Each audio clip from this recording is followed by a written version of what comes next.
All right. So we're on. I think we're on. We're streaming. We're in here by ourselves streaming.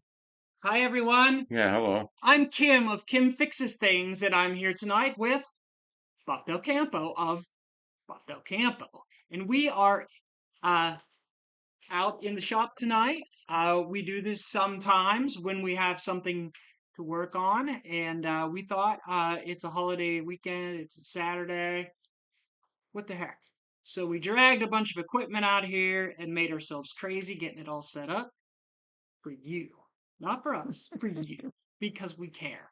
Um, but nobody knows that we're going to start except Enter Dreams Garage. Dented Welcome to the Dreams. That stream. sounds like a good So that Dented it's Dreams. live. Okay, we're out. We're a completely different setup. We're out of studio. We're in the garage. Can you guys hear Straight us? bullet. Yeah, can you hear us? We don't know what our Yeah. what our First, can you hear? Second, can you see? Is it buffering? Does it seem like it's working? we're on some it's a whole different setup here. A really different A really setup. different setup. We dragged some of our equipment up here. And Glad yeah. to see you. Thanks, Stray Bullet. Um, well, I'm gonna we today we it's Yes. working. Okay. Yes, that means yes, it's working. Okay. Today we put a temporary rear end in the Ranger. Put some wheels on the back, and our crazy asses um brought it into the garage. We ran the air conditioning, so knock the humidity off a little bit. And I dragged him out here on his Saturday night where he would usually want to relax and watch some YouTube content or whatever, but instead I'm going to make him work. So he is Not here. working. I'm sitting in front of the camera. He's here for your entertainment. And What we did earlier, and you can see it. I put up a short. Kim had pulled the rear end out of this Ranger and used it in the Dart 111 in California today. ooh, that's hot. We're in California, That's and lovely. I was in Yuma for like 13 years, 14 years, something like that. And 111 was in the summertime was a little on the cool side. It's usually 115 to 122, and I'd seen it lower and I'd seen it warmer. So 111, I, she runs AC and I get cold. And to me, a 90-degree day, only the humidity's a little bothersome, but once we're in the shop, we knock the humidity down. It's pretty comfortable. 111 at night is okay. In the daytime, the sun will get to you. Yeah, got to have some shade. Got to be in the shade. I used to take water bottles and pour them down my back, and it would evaporate pretty quickly. And you do it again. We Drink might some get water. we might get demonetized if I start pouring water on me, so So yeah, the wet T-shirt contest. straight bullet, we could have put the Dart rear end in the Ranger, but we had a different one that I wanted to get out of the shop. Yeah, why So didn't I thought about that? Why didn't you put the dartware in? because I did all the work. Okay, so the rear end that is in this Ranger, 111 in Northern California. Oh my God. let's answer the question Okay, as okay, it I'm was sorry. posed. So the Ranger is potentially going to be the new frame for the Studebaker. We have a Maybe. Studebaker. We think so. The motor that's in this Ranger is for my Bronco too. So we're going to pull the motor out of this, pull the cab and stuff off of this, and check out the frame, make sure it looks good. But we used the rear end that was in this for my Dart, and we have the rear end that was in this wasn't going to be sufficient for the motor for the Studebaker. Oh, did you put the dart rear? No, I have a corporate 10 bolt out of like a 77 or something, uh, Chevy Nova police car. And the corporate 10 bolts, like it's almost as big as a 12 bolt, the old 12 bolts. It's a pretty hefty rear end. So I was going to use that in my Studebaker, but in the meantime, it was sitting in here and Kim dragged it out and stuck it under there. And you can see that in my short. She tied it up with some straps and piece of wood and some gravity, and That was it a was fiasco, it but was we got enough. It was enough to get it in here. She had me get in it. And she took her skid steer and pushed me in here. So, Den of Dreams Garage in Nebraska. I think 80s today before the rain. Yeah, I said today it was like 80s here in Tennessee. God, get it out. Where in Nebraska? Nebraska. I used to live in South Dakota, which is kind of a neighbor to Nebraska, so I spent time in Nebraska. I spent time in Norfolk, Nebraska for a while with a friend building an airplane. So You guys are responsible to make sure that he doesn't get into any. Oh, I'm sorry. You guys are responsible to make sure he doesn't get into any trouble I don't get any trouble. or Yeah, entertain I yourselves. may pass you some tools or something. I might want some company. So what are you gonna do? You're gonna open the hood and No, about I'm going 25 to disassemble the minutes. body from the frame, and then it'll be real easy to take the motor out with the frame off. 25 minutes west of Lincoln. Man, that must be on I-80. I've been I-80 from one end to the other so many times. And Landon Custom Classics. Hello, how you doing? Kim's over there Welcome to the stream. Kim's in the Ranger. She's trying to get I think she's gonna pull the engine out because it's a good engine. Or we think it's a good engine. You know what? We were able to run it. We're Without able to it run it and overheating. drive it. So uh Bad transmission. but I think she's gonna put it in the Bronco. This Bronco's got a bad engine in it. Oh yeah, you're about 5 miles off by 80. Yeah, it always feels good when I get to Nebraska because I'm headed from somewhere on the West Coast. I come down out of Wyoming. I say down because it's downhill in Nebraska. And as I go across Nebraska, it gets lower and lower and ends up being just a big flat Midwestern place. And I always feel like I'm getting closer to home. And so Nebraska always feels good to me. I haven't made a trip like that in what, Kim, since last November, I think, or October? October. I haven't made a trip like that since October. So I'm getting so I stay home a lot. You're almost retired now. She says I'm almost retired. Yeah, I don't know. So How's everybody feeling tonight? Dougster, have no fear, the Dougster is here. Sir, She's inside that truck. You can hear her, but you can't see her. I'm taking the sill plates off because I got to get the carpet out so I can take the cab mounts off. You're taking the cab mounts off? The whole truck's coming off down the frame. Maybe not Oh, total. I thought you were pulling the engine out. You're pulling the truck off the frame, the cab off the frame. Fight with the engine. Why should you fight with the engine? Just fight with the body. Okay. Well, once I get the body off, the engine will just be. It'll just be there. Jim's Fastback Garage. Hello, how you doing? Welcome, Jim. Happy Saturday. She's in there, Jim. What did you just left me a slammer than a frog here. Jim, you just left me a comment. I'm trying to remember what it was. I replied to it anyway. I can't remember shit anymore. I do remember you. I do remember you left a comment on that short. The cab doesn't bolt on from the bottom.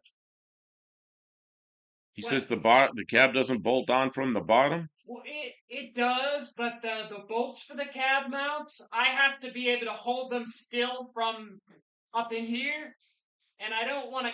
Maybe Okay, just so cut the carpet out. I probably should just cut the. so the bolts go down from inside. Yeah. And so what you see on the bottom is studs sticking out with nuts on them.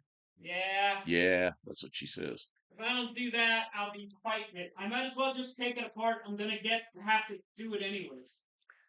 I don't think there's any way around it. Then at Dreams Garage says I pulled an 80 Love body off a few months ago. Still need to finish that frame, but I gotta get the money ready for No Name Nationals. Okay, the Love truck? That was an Isuzu, right? I think they were all Isuzus. I don't remember. I remember driving Love trucks around way back in the day when they were almost new and it's my favorite little truck. they saw that the dart is drivable finally. Yeah, did y'all see the short I did where we drove the dart? We got in it, and Kim goes, "Let's take the dart," and I'm like, I don't know about this," because it hadn't run like in a year, and they're just like moving in and out of the shop. So we took it to the grocery store, and I did a short on it. Tim 72 Demon is here. Hello. Yep, Isuzu made them. Yeah, okay, yeah, I remember those things real well. You know, I like driving the love trucks because it was the nicest shifting manual transmission there was. I just remember driving those things. I really like it. You said click, click. Oh yeah, I remember. Yep, yep. I understood exactly what that was because Kim was standing there and he says 2 clicks. And I said, I think he means the ratchet strap. 2 clicks brings the pinion angle up right. And Kim was sitting behind me. She goes, yeah, click, click. So I typed in click, click. Uh, You messed up the ratchet strap. oh, we didn't mess it up. You messed it up. Kim said I was driving. Okay. So I didn't do the quality control right. Kim tied well, she tied the axle to the bottom of the springs with some ratchet straps. And then, so the pumpkin's hanging down in the front.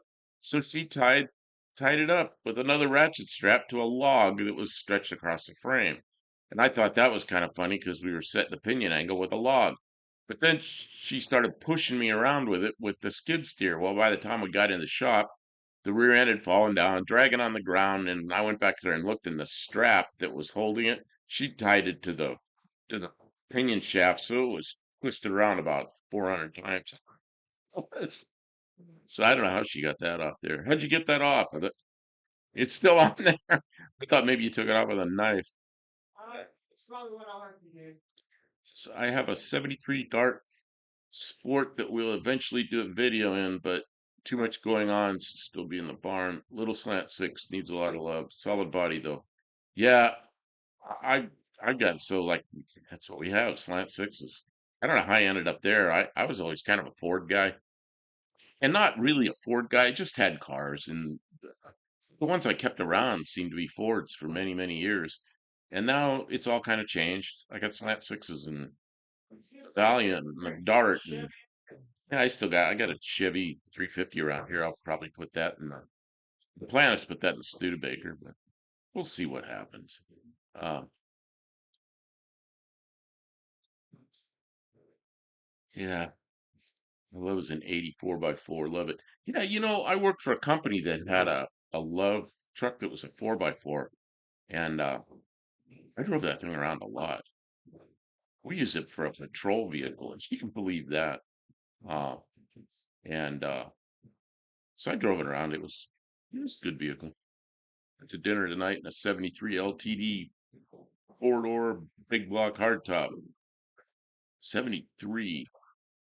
Oh, that must be like a 429. That's Jim's Fastback Garage. That was just like my old truck. It was the fancy Mikado edition. Mikado edition. They had a Hemi head for the slant six in Australia. Yeah, but it's not a slant six. That's a different engine. You know what you do? Go into find Tavo, Tavo, uh Oh, the Tavo's Hemi. channel, and he goes over all that whole engine, and he's got one of them, and it's sort of like a Hemi, but It's not compatible. it's not. It's a completely different engine than the slant. If you love engine transmissions in my yard, and they're probably getting old now. Yeah, I was working for that company. I was working for them in the early 1980s, like 81, 82, 83. And it was that truck. She's hammeration in there. And I was hoping they were the same. I'm not sure. Oh, 460. Okay. Yeah, to me, a big block Ford was always what's everybody calls the FE now. It was always an FE, but we called it a big block. And then in whatever it was 68, I guess, the 429 came out in the Thunderbird and the 460 in the Lincoln. And Man, it wasn't long before I had one of those. I had the $8 BAM. On an $8 BAM. You can see what you know what an $8 BAM is.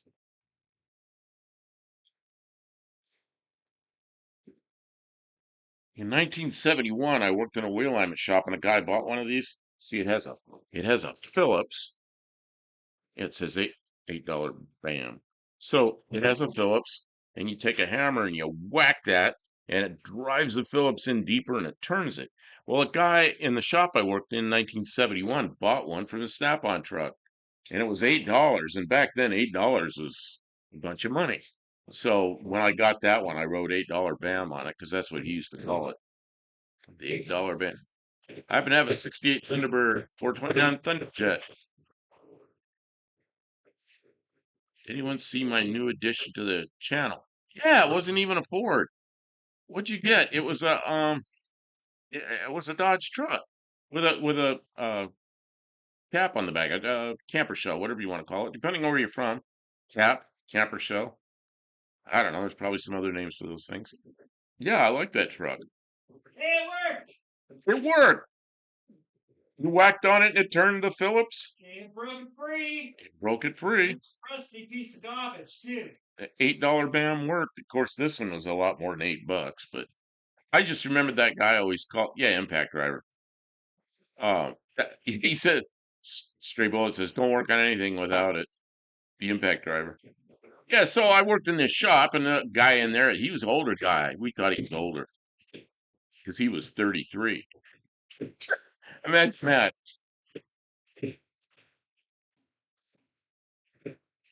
Jeez, pounding. The older guy was 33, and he bought the $8 BAM, and he always called it his $8 BAM. So I just kept calling him that. The electric drive would do exactly the same damn thing now. No. I don't know. You better be careful of that because it's just strip it. Buick Smith, hello, how you doing? There you go. I got that apart. Show him. Oh, she got this thing out with the BAMmer, $8 BAM. It's a thing. It's a rusty thing. Okay, it's sitting there with the mouse. Kind of looks like the same shape as a mouse, but it's not. Rick Smith, how you doing tonight? Kind of late, I know, but we just decided to come up to the shop. It's cooled off. Kim left the AC on up here, and it cycled on and off. And it's not that hot outside. It's probably like 75 degrees, but the humidity's kind of high. And that AC in here just knocked the humidity right down. So it's pretty comfortable in here. It's perfect timing. What do these people got to do but hang out with us? You know what else she says? What else do you have to do but hang out with us on a Saturday night? Oh man. There's a lot of that. There were. It stopped. All the fireworks outside. Oh, was there a lot? There's a lot of fireworks tonight. Man. Fireworks and probably a few gunshots, but mostly fireworks. A few gunshots. Well, we live out in the middle of nowhere, so there's people that they make noise with a gun.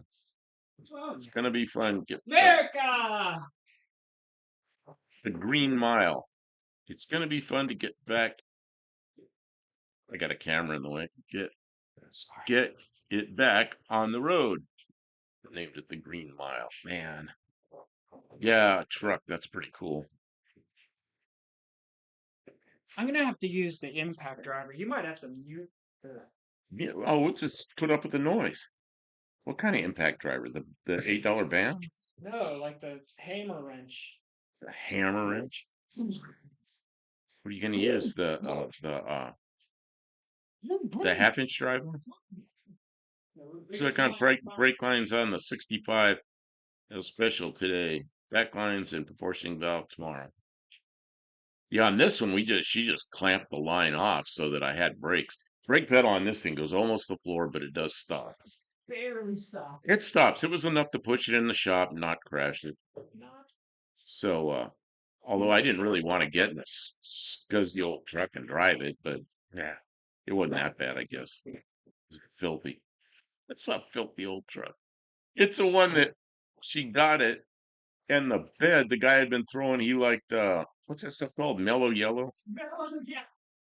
It's mellow yellow cans. Yeah, probably 1,000 mellow yellow cans in the bed of the truck, and we got bags full of those things. We got to take them to aluminum recyclers. The Ranger has a 2.9 V6. It's got a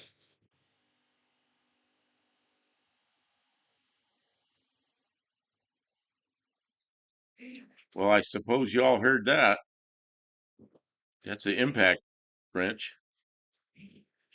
Um, so yeah, it's a she needs that because she's got a Cologne V6 in her what is that other thing? The Ranger or Bronco 2. And the Bronco 2 has a bad engine in it, so Well, the cans might pay for the truck. How much you pay for that truck? Nah, cans won't pay for the truck. I didn't pay too much. I mean, it had a bad transmission in it, so the guy was looking to unload it, and but it's not a lot. If we want money for those cans, we got to go find a place. Up the street here, we have a convenience center, and Oh yeah, we could we bring pay more for free. we pay $5 a month to put all our garbage and trash, aluminum and glass and cardboard and all this separated stuff. But $5 a month, man, I mean that's what a deal for a garbage collection. So I'll probably just drive it up the street, but I don't know. Maybe we should find a place to take them.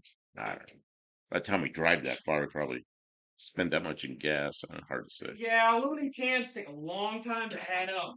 Or we'll melt them down, cast them into something new. Here goes the noise.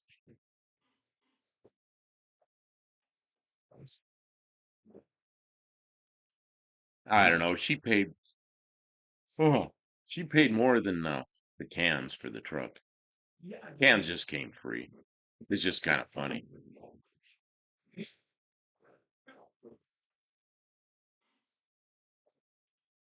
We pay $22 a month for trash service here.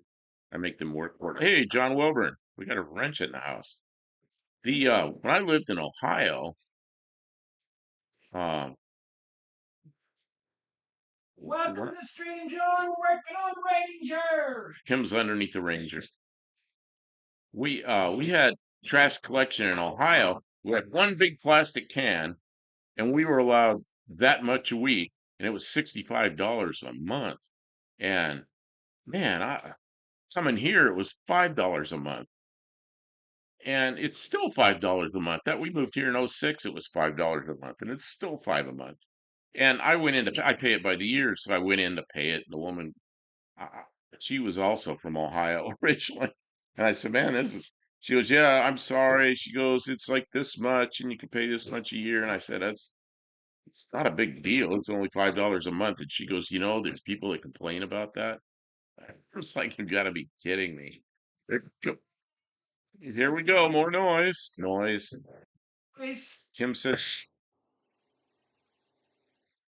okay, I don't know if you can hear all that racket. That's an impact wrench under the truck. Isn't it? Whoa. All the way up. What's that? What'd you say, Kim? I don't I'm know. sorry. I'm Oh, you're talking to the wrench. talking to the wrench. Talking to the wrench. It's a talk wrench.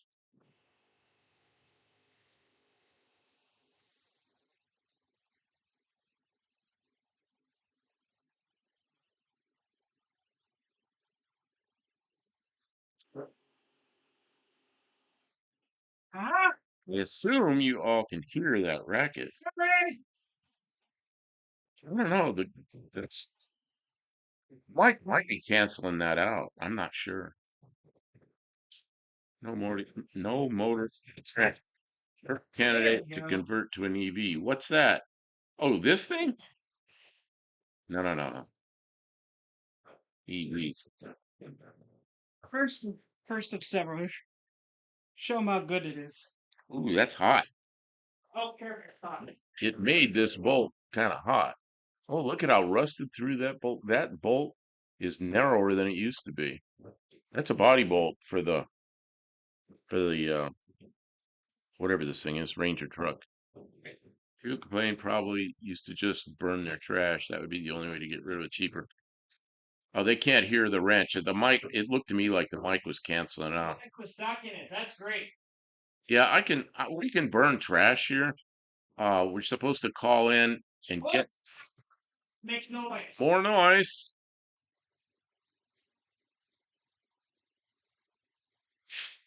It looked like that the Jeez. Ranger will come apart. Who's? This is great. Colleen, hello. Hi, John. Kim's yelling from under. She's yelling from underneath that truck. Hello, Colleen. Check it out. You know what? She got another bolt. This one's not even rusty. Oh, this one looks pretty good. This one's not all rusty. Do you want to spray some penetrant on those?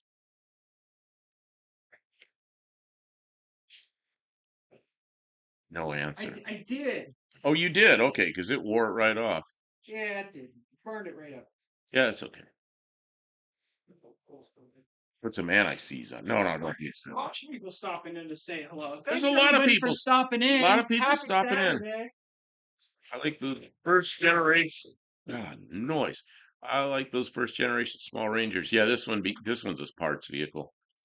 This one, the engine's gonna go in Kim's Bronco 2. The rear end went in the Dart.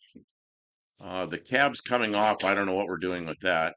You might cut the floors to fix the Bronco. Oh, you might use the floors for the Bronco. Okay. Yeah, And there's then- And then I may want the bed for something. And Kim wants me to use the frame for the Studebaker. Although if I use the frame for the Studebaker, I don't know. Then I got a Studebaker with a twin I-beam. That's a little weird. But I don't know. It might set up a little higher like a truck. Oh yeah, that would be a weird one. I don't know. You know, what's funny is the wheelbase is almost the same. It's a half inch difference. It's that close. Hornets. Found what? Hornets? What are you? Old gaggle of hornets back there? Couple hornets. Looking back. Hornets. Oh, there were hornets at that guy's house, weren't there? Oh, man, I got stung. He got stung. I didn't get stung at his house, but you guys got stung. Yeah. Oh, the guy opened the hood, and right where the hood prop rod was a big old hornet's nest. And he wasn't looking. He put his hand right in it. Right in And Tim's man. going, you put your hand in a hornet's nest. Right in there. This. We're talking about a Bronco 2 with no motor. I saw Kim in a video showing her true feelings about electric vehicles. Really? I don't remember this. Yeah, the Bronco 2, she did the heads on it and everything, got it all back together, and it's still like blowing a ton of combustion gases into the cooling system. So I don't know. It's coming from somewhere. I mean, the heads were flat, and I don't know what happened. But she's just gonna put this. She's gonna put this engine in it because this is a good running engine. This is going to be a heck of a project because this is fuel injected. Yeah, she's got the other one's carbureted. It's a 2.8. This is a 2.9. So she'll have a whole electronic project. But she seems to like that stuff. I don't know if she likes electronic fuel injection that much, but she likes projects. She'll dive into anything. She'll dive into late model stuff, the OBD2. I've seen her do it, and with a lot of success. What are you doing? Oh, you're back there killing hornets. I got him. What are you What, killing them farm? with? What are you killing them with? Joking carb cleaner. Carb cleaner. Yeah, that probably put him out of business. Put the. What are you doing? Bringing me hornets? Hey, yeah, you get to see everything. They're still moving. Yeah, and they're alive. Not for long. Well, make sure they're I dead. stepped on them. They're not coming back. I don't think they're all the way dead. This one's pissed. I bet he is. I stepped on him. That's why you always carry a full can of carb cleaner. The hornets hate the acetone in it. Do not harm honeybees. Oh, you know what? Oh no, I We don't want. used to have honeybees everywhere, but it got really cold one winter and they all died. And that was really my former wife's whole hobby was all these beehives. And we just never did it again. But there's somebody here that's fairly close. So I see bees here. I don't bother the bees. In fact, she used to have me plant flowers that had blues and purples and stuff in them. And we have a lot of clover here we planted for the bees. So I see bees get into the clover and they're around. The bees, honeybees don't bother me at all. They like keep right around me. I used to stand next to the hives, no problem. Never got stung with a honey. But these guys, Those are these pretty. guys will really mess with you. Sting. They'll sting over and over and over. Man, one time I was driving what's the part that's like a Crown Vic that's a Mercury? Uh, I can't think of the name of it. Not the not the Marauder, the other one. Grand Marquis. Grand Marquis. I was driving a Grand Marquis and it was a used car I had that I was going to sell. And I went and hosed it off at a hose off car wash. And then I went into a drive-in like a Sonic or something. I was getting something to eat and I had the window down. There's something stinging me and I look over and there's yellow jackets coming out from inside the mirror. They had a nest in the mirror and they're coming out and they're stinging me like over and over and over. Yeah, Grand Marquis. So I'm like this getting rid of these yellow jackets on my arm. And then I rolled the window up, ate my food, went back to the car wash, and I stuck that nozzle right in there. And there were about 30 or 40 of those guys came out from behind the mirror. They'd made a nest inside that mirror. And then at some time before I had the car, and then man, they didn't like me washing that. They didn't like me washing that mirror. Oh, I stuck the thing in right in there with the high suds. Just they all came out. They were pretty unhappy, but I want them in my car. All right, I was trying to do this the right way. Now I'm annoyed. I'm just gonna cut What's the this. right way? Oh, screwing versus cutting. Yeah, I saw I take all the screws I'm out, out. the Got to get trim my kid to off. bed. Have a great. Okay, Buick Smith. Take care. Thanks for Thanks for stopping by. stopping in. Yeah, we're just working in here and decided to turn the live on. So yeah, hoping somebody would stop by. It looks like a bunch of people stopped by. Uh, Yeah, swapping stories, swapping stories. Yeah, checking in on everybody. all of them drab. Try to be a little Hey, entertaining. Saturday, this is new. Yeah, we just came up to the shop and Kim goes, let's do a live up there. Because we used to do some impromptu lives. So, thank you. Oh, I can't get this open. Oh, You're right. I need pliers. I know somebody that has plier-like I hands. do have the grip. She has the grip. I don't. Thank you. So I've got some kind of. See there, it's crawling. Do something with that. All right, all right. Did you guys get to see the Yeah, dead? get it out of here. I get stung with that thing. All right, now it's just a smear on the floor. See, I've got my Diet Georgia for those of you in Georgia. Teach. Tea. Diet George tea. I wish I had a hook What kind of hook? knife, What kind of a hook knife? like carpet. We do have one of those. I just can't think of where it is. I don't know. I'm just. It might be in here. It's. There is a hook knife. There is one. I have one. Is it Captain Hook knife? Captain hook. Yeah, I got to write captain on it.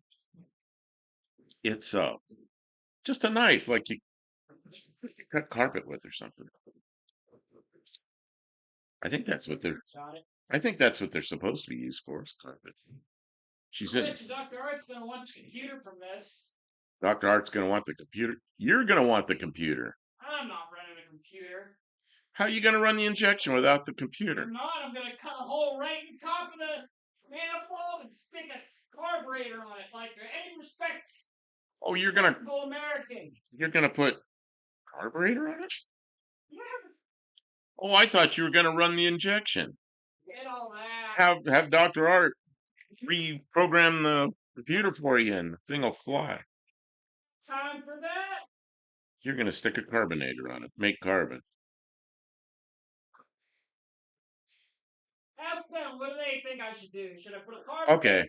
Yeah, so we're gonna have a poll here, but I'm not gonna put up a poll. I just poll in here in the chat. Should Kim leave the fuel injection or convert it to a carburetor? The Bronco 2 originally was carbureted. Yeah, see the Bronco 2 is carbureted and this is injected. So I thought she was going to leave the fuel injection with the engine, but apparently not. Dougster says he put new brake pads, front and rear, on his 97 Valkyrie motorcycle and changed the brake fluid. Indeed. The early Rangers were carbureted. Yeah, her Bronco 2, which looks just like a Ranger, is carbureted. I cut the bolts in the box. New bolts are $145 What for the Canadian. For what body box? You bolts? mean the body bolts for the bed? You know? Yeah, Kim pulled this bed off just like in a couple of minutes, and she said those bolts came out so easy because she's from the rust, rust belt. She'd never seen a truck you could just take the bolts out. Carbomotated. Is that a vote to carburate it? Carbomotated. Um, yeah, yeah. Of course, I grew up in Central California, and I spent many years in Arizona. Nothing is rusted. I mean, nothing is rusted. So you just spray a little penetrant on it to wash the dirt and dust off it. Everything comes apart perfectly. And then I lived in Ohio where everything's frozen solid. And then so I'm getting yeses. Yeses to what? Yes. Yes. It's not a yes no question. The answer is carburetor or fuel injection. And they say yes. Yes. One or the other. You have to have oh, who was it put that? It was who was it? I'm fortunate that I'm not in Pennsylvania because then I'd have to do something. But here in Tennessee, I can do whatever I want. Tavo. Here's the guy I was just telling everybody about. It did the videos on the 6-cylinder Hemi in Australia, and you go visit Tavo's. I put a link up, but in the garage, so I can't really do it. Tavo's YouTube channel, and you can learn all about that engine. Jim's fast right. Go with simple carburetor. Dougster says carburetor. I already got the carburetor. Oh, is that the one that's up here behind me? No, it's in the Bronco. Oh, it's already on the. Oh yeah, you put a new carburetor on the Bronco. Oh, of course, she's gonna use them. She's gonna use that. Lucas Russell. Is it stream on OnlyFans? My YouTube has screen time because of my parents. Oh my God. No, you know what? We do a live stream 7 o'clock Central on every Tuesday night. But then sometimes we're in the shop and we just tonight Kim's underneath the truck working, and we just turned on have a live going while she's working under there. She's pulling the cab off this truck. It's a yeah. Tavo says thanks for the plug. You know what, Tavo? That I watched that video a couple of times. I learned a lot from it. That's a really good thing. Is this stream on OnlyFans? YouTube has screen time because of my parents. How old are you? I shouldn't be corrupting kids.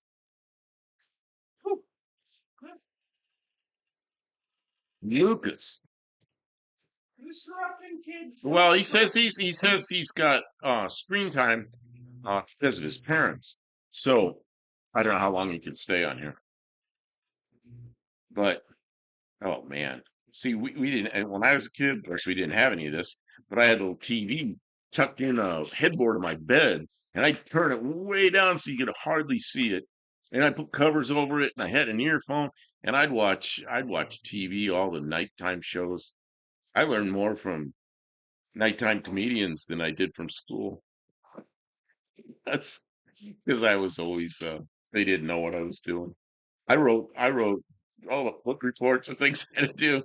I wrote those under my covers with a pen and paper. Oh, yeah, those are the days. Let's see. Flint's Street Machine stopped by to turn off my computer and saw y'all heading to bed, but wanted to say hi. He's just stopping to say hi. They're done for the day. He says hi and good night. Well, thanks for stopping by. We're still working in the shop. Kim wanted to come up here and pull the cab off this truck frame. So she says, bring the camera and the laptop up, and we'll do a live stream while she's working. And I'm sitting here. I'm watching. Around doing nothing. I'm watching this truck move. Are you okay? You got stands under it? What are you doing? I got stuff. Stuff. Okay, don't drop a truck on me. It can't fall. I It just can't. needed a little more clearance to get this boat off. Okay, noises. No.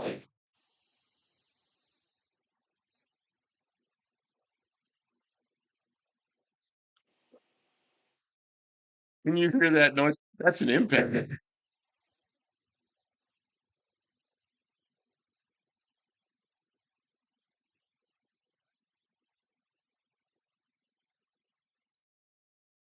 That's a impact wrench running a half-inch drive electric impact. Brandon Bartek. Hello, how you doing? Thanks for stopping by. Jim's Fastback sub the toggle. Good. He's got a good channel. Uh, oh yeah, you're about to head out to your shed because you're like halfway around the world, so um, you're in the middle of daytime down there. Oh man, he's like in the middle of Australia, so whatever the middle time zone is in Australia. Fast.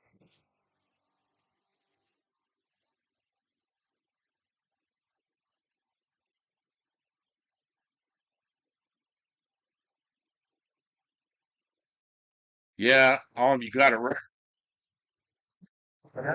You got it right. It's tripping the sound filter, so you don't hear the impact going, but then you can't hear me either. So yeah, Well, I was there's good ones, two bad ones. Stray Bullet says, how is Kim going to lift the cab off? Oh, I got missiles. I got mousels. You think you got mousels? I think we might just like work it back off of the motor and transmission just to get it out of the way. So Tawa says it's 1:40 p.m. So it's yeah, they're off. They're on one of those half-hour time zones. Yes. Um, Why am I so dirty already? you're already dirty. She worked up here, or we both worked up here, and she took a shower, went home, just she's filthy. Now she's back up here, and she's all filthy again. So go home and go to the shower again. I heard the hood pop open. This is our On boat. Drab says, "Man, I really am half asleep." Well, just don't go all the way to sleep. I'm gonna make it so just what? Yeah, so the hood's open. Whew, man. 6% recycled. Ford, yeah, that kind of Ranger. Uh, it's coming apart. It's a parts vehicle. The engine the bed's already off of it. The rear end got put in the dark, and it's perfect width. Couldn't have been any better. And I'm sure you've seen our videos on that. And then the cab's coming off, and then that makes it easier to pull the engine so she can put it in her Bronco 2. I'm 24, but my parents put me in the basement. I got to get up for my shift. Oh, so you're not a kid. You're 24. Man, when I was 24, what was I doing when I was 24? Man, I was married. I don't know. That just was that part of my life. I was working. I had a radiator shop then, radiator air conditioning shop. Oh, I could say about 24 is I was so much smarter when I was 24 than I am now. There's a small parcel on its way to you, Buff, from the Land of Oz. Really? Well, thank you. What the heck could you be sending me? Sending me something cool. Anything that comes from the Land of Oz is pretty good. Wow. Man, our mail service working pretty good. I sent some little scoops, the little exit ducks, backward scoops that go on the side of a Trans Am. I sent them to Shane Polito and got a Daily Garage. Slant Daily Garage. Yeah, and I got a tracking number, and they said they were supposed to be there Saturday. They got there early. Just our post office is going again. Was your shop in Radiator Springs? My shop was in, and it was in Central California. Radiator Springs, yeah. Radiator Springs is a fictional location in the movie Cars. In the movie Cars. Yeah. Is that what they were referring Yes, to? that's what he's referring to. No, my radiator shop was actually a real thing. But I had two radiator shops, two air conditioning shops at two different times. And hint, it's not a complete running Hemi 6. Sent me a complete running Hemi 6. Oh my God. Oh, that'd be awesome. He says hint, that's not what it is. Maybe he took a picture of one and sent it to me. I really like that Hemi 6 years because of the colors. It's got the yellow and the Hemi orange or whatever it is. It's just a cool looking engine. Hey, you just took your grill off. That's a good grill, isn't it?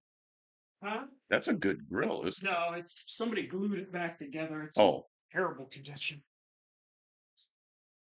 Dismal, but that's all right. isn't Radiator Springs in Death Valley? Death Valley. Man, I spent a lot of time in Death Valley. Now, Kim, why did you say it's a fictional place? Maybe it isn't a fictional place because in the movie I thought it was fictional. I didn't think it was a real place. I just thought it was movie locations. So let's see. You said you got to be up for your shift in a little. So you're going to take off. I was wondering what do you do on your shift? What kind of work do you do? Are you a mechanic? You are wiping dirt off your face. Kim, you're filthy. Your arms are like the same color as the floor. Why? Because I was crawling around on the damn floor. She's crawling on the floor.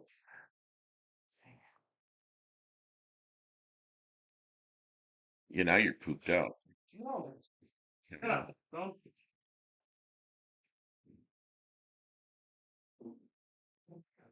I don't know how it was in Death Valley today. I don't know. It was in Death Valley. It was Single-handedly has the most negative battery terminals of any vehicle I've ever owned. the most what? Negative battery Oh, terminals. that's a nice piece. There's one. Here's another one. What a nice battery terminal. Is the rear end in a 6-cylinder Ranger different than the one they'll put in a Dart? There's Oh, what's in another one. the Ranger? That is the rear end we put in the Dart. It's the same width. Oh, this is another piece of crap. Yeah. It is the rear end. Look, and there's another one in here. It's got more. It's got more of those than any vehicle. I'm a personal trainer for the Las Vegas Raiders. Wow. Oh, Who's that? Lucas Russell. That's cool. I got a friend that lives in right near there. He lives in Henderson, and he's always sending me stuff about the Raiders.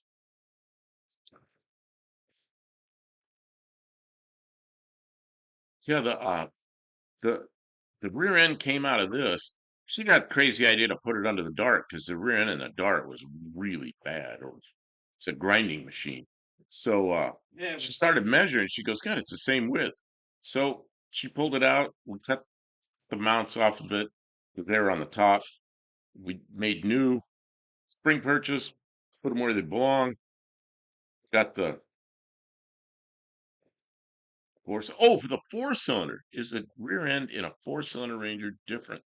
Oh, I don't know. What's in a four-cylinder Ranger? I would think that they don't make a smaller rear end for a Ford than this. This is Oh, a seven and a half. this is a 7.5. It's not the 8.8. So yeah, Seven and no, a the half. rear end in a four cylinder should be the same. It might not be the same gear ratio. It might actually be numerically higher. So This it's a was a lower gear ratio. Yeah, yeah this one was what? Dogster. 325. Good night. Take care. Thanks for stopping by. Um, the this one's what? 345. Yeah, And what was the Dart originally? the Dart was had a 323 in it. I don't know what it was. 323s, and we went to 345. Is that what you said? That's correct. Okay, so it went a little bit lower. Homeless people pushed the Raiders out of Oakland. Yeah. Okay, hold on.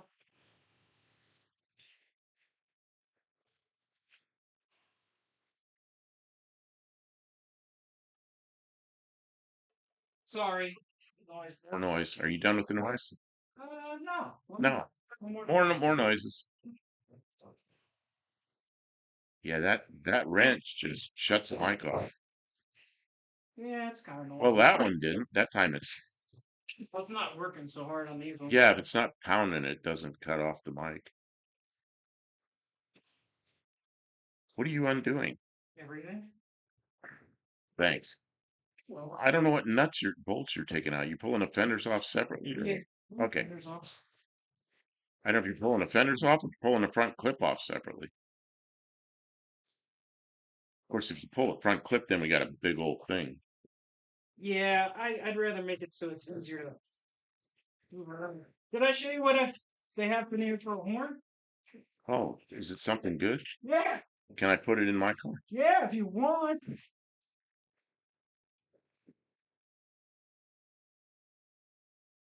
You ever have one of these? I don't know. What is it? Ask the chat if they know what it is. Now hear this. Now what is this? Does anybody have one of these? You know what it is? It's got electrical wire on it. It's all. It's a horn, but it's a special kind Oh, of look horn. at how there's some outlets connecting this wire. Look at this. You can see it. That's just a great wire connection. You like it, huh? Not really. I think we could probably make a better connector. Probably. I would hope. Pablo had one of these in his old Valiant in the 80s. Booga horn. Okay, do we have a battery handy? Yeah. Aruga. Bruce says Aruga. Oh, well, yeah, now I gotta get the wires. What's that red wire sitting there? Right on top of the toolbox. Yeah, I can use that wire. There's a And wire. I need a wire stripper thing over here. Oh yeah. And then there's another piece of wire. I just threw it over here. Here's another piece of wire. So She's handing me careful though, they're both red wires. both red wires. You'd want to hook the Aruga horn up backwards. Yep. What happens when you hook a Aruga horn up backwards? It goes. Just Garu, Garu, whatever it is backwards. Somebody spell that backwards. Oh, this isn't a You bad. guys enjoying us being here? Was it worth us dragging all this equipment up to the shop?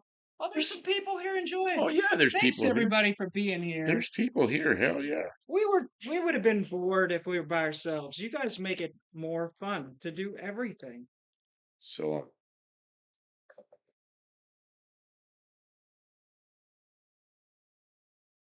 We worked hard this afternoon too.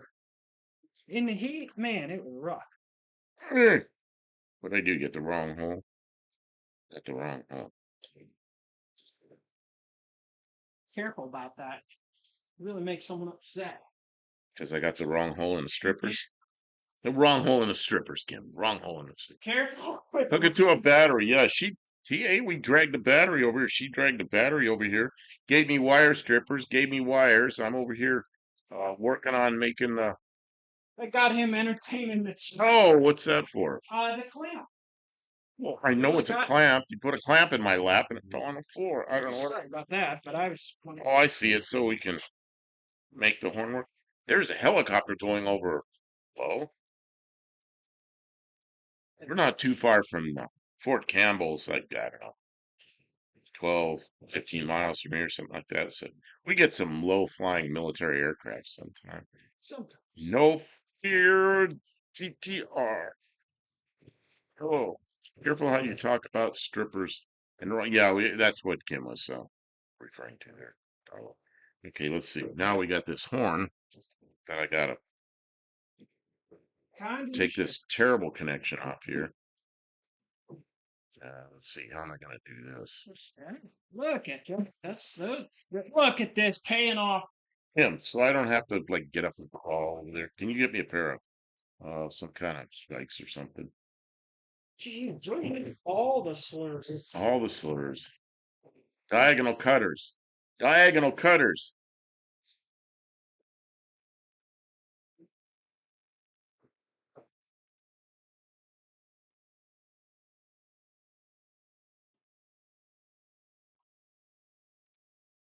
See, you guys got me working now.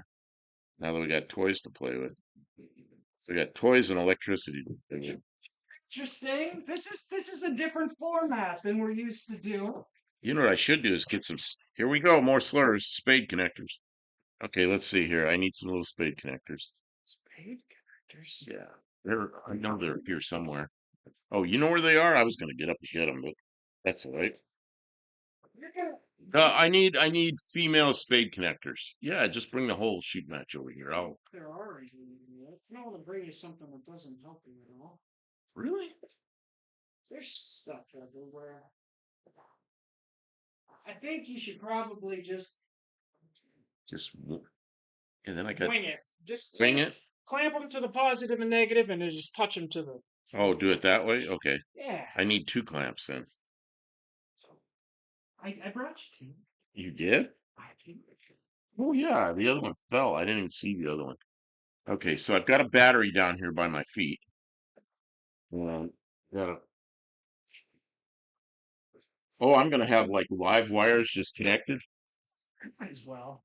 I'm gonna have a wire connected, stripped wires connected to the positive and the negative lead. Stand by with a fire bottle.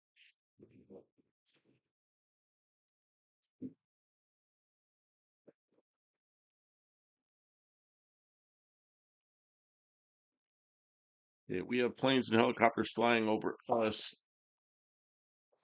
morning and night. Air Force Academy, Fort Carson and Peterson Air Force Base, military town. Where is Peterson Air Force Base? I was in the Air Force. I don't even know where that is.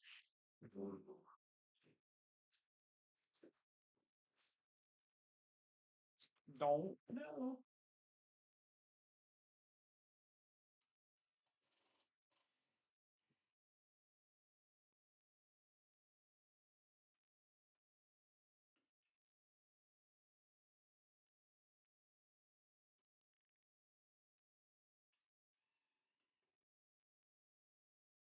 Well, occasional here, sometimes guard helicopters.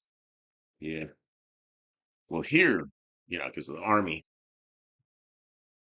101st Airborne and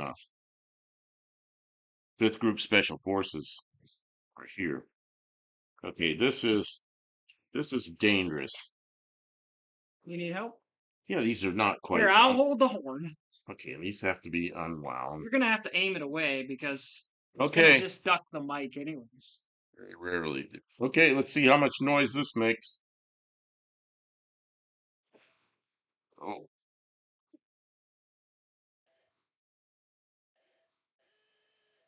Thank you for hearing. can you hear it? A rude horn. Getting the heck out of Yeah, it's messing up the I'll mic. take the microphone way down, see if you can hear it.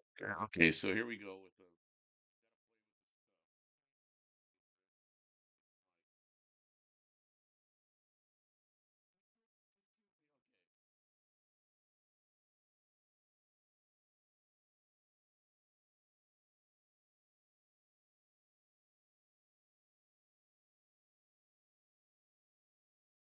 We can hear it here, but it is way too loud for the microphone.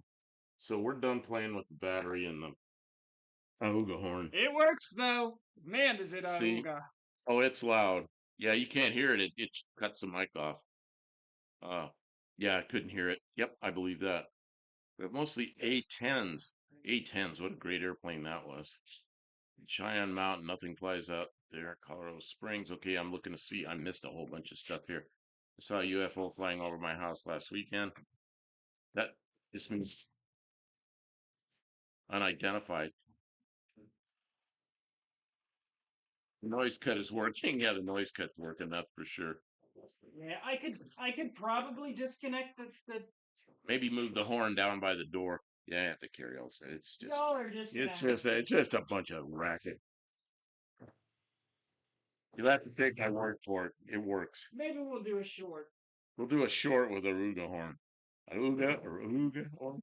I think probably they've all heard an Ugo one and that word. Yeah, when you turn on, there's a motor in there. I can feel the motor turn on. Let's see. I used to live near Westover. Mostly saw A-10s and C5s. C5s, man. That's what I was on C5s for a while in the Air Force. Uh, hmm. And when I spent a lot of time in Tucson with, so the A-10s are always flying over Tucson from Davis Mountain. Big A-10 presence down there. Uh, yeah.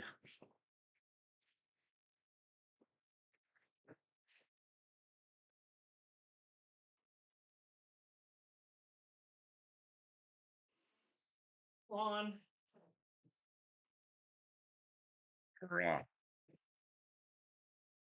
The impact cuts the mic out as well. I know. I'm sorry. No, I'm telling people that that's why it's silent. Westover back in Western Mass. Oh, Western Mass. Wasn't there like a C5 there that was actually in New York, right near Massachusetts, that was reservist outfit had C5s? I was freaked out when I saw those Starlink things for the first time.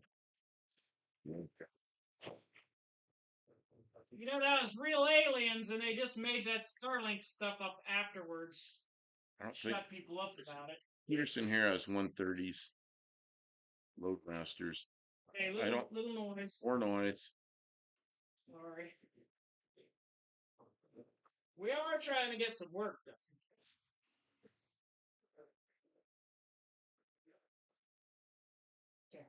Okay.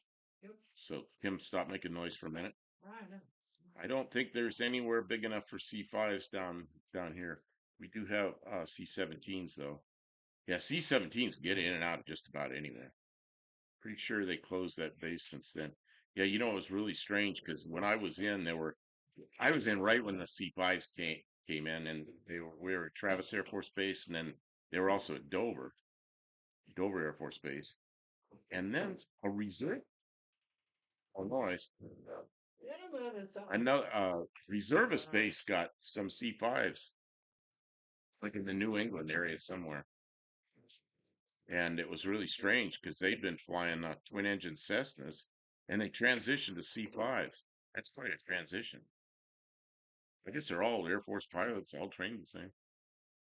But that must have been a fun transition.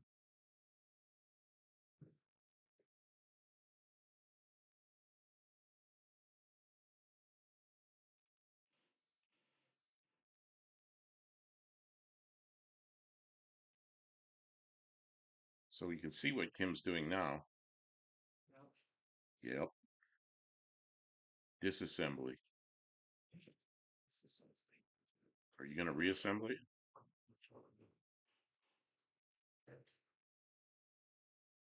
I'm gonna need you to get up. They did actually airlifts to Europe. To Europe from there. Yeah, I bet they did. Once you have C5, if you're flying C5, it's a worldwide mission at that point, I guess. I'm gonna need your help. Yeah, I'm headed that way. I'm kind of putting the cap back on your battery so we don't have any short circuits. Okay, what do you need me to do? Hold the hood up for a second while I take the bolts out. Hold the hood. Just for a minute. I'll give him. You'll have him back in just a second, everybody. I need him. This is a holdup. Yep. Okay, hook the hood in the notch down there. You can get this off. Right. There it is. It's in the notch. Okay.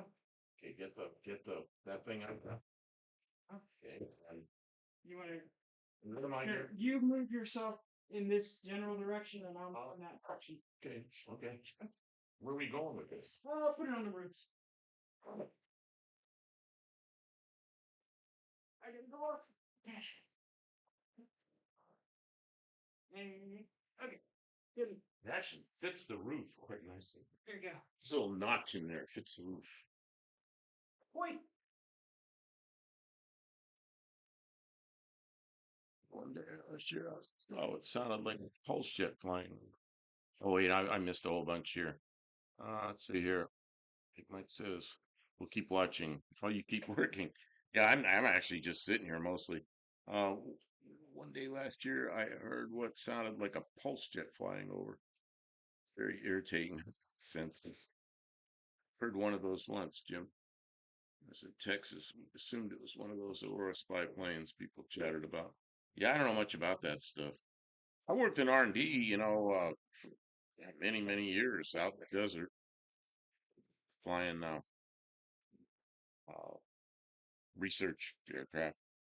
It was all everything I did was big drones, unmanned aircraft. So it was it was really it was one of the most fun jobs I had because we got stuff that didn't fly well and we figured out how to make it fly real well. And some of that stuff got deployed during the war. So, at least I felt like I did something that came to did some good.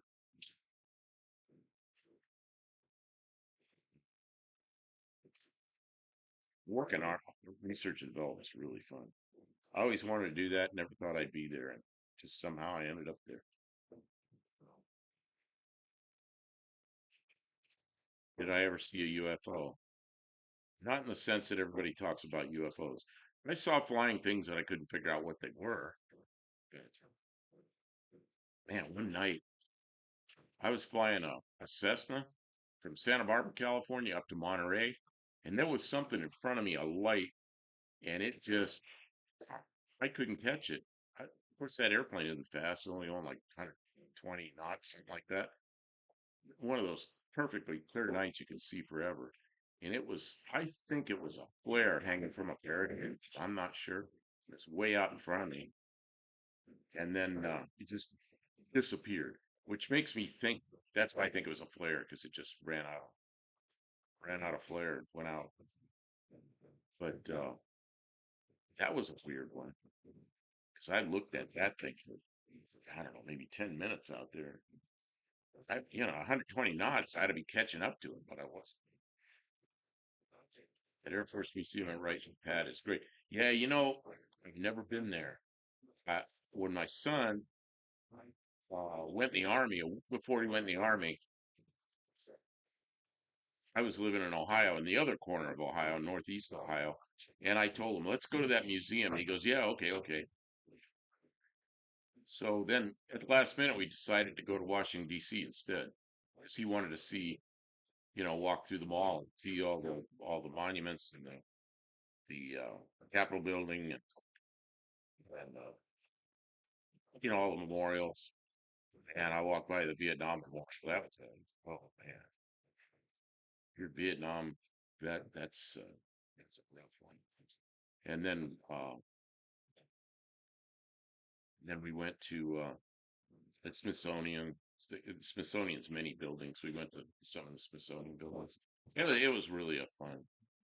It was really a fun trip. But I didn't go to Wright Pat. Might have been the Jetpack Man. Yeah, it would have been a reflection of a satellite puff when the sun's at the right It angle. was It happened. reflection of Oh, that that yeah. thing I saw. It was probably it was in the winter time. It's probably 9 or 10 o'clock at night. It was one of those moonless nights that's just clear. And I don't know if you know where that area is between Santa Barbara and Monterey. The military does a lot of stuff up there at Fort Ord and Fort Hunter Liggett and up there. And Could have been, and there's some restricted area that you have to stay out of. And I definitely was not in a restricted area, but it could have come out of there. I don't know. I don't know what it was. UFO. It was unidentified and it was flying. Yeah. Museum at Pensacola is awesome. Really? You know, that's a place I wouldn't mind going. That's not too far from us. Pensacola. Florida? Yeah, it's on the very northwest end of Florida. Oh, okay. Yeah, let's It's just. if you go, if you go down to Foley, Alabama, you're almost there in Foley, Alabama. You know what's in Foley, Alabama? It's almost Gulf Shores. You know what's at Foley? No. Uh, now I'm not going to be able to pull the name up. What's the name of the restaurant that we like? Oh, okay. Lambert's. The Lambert's. Land. Lambert's is in Foley. Oh.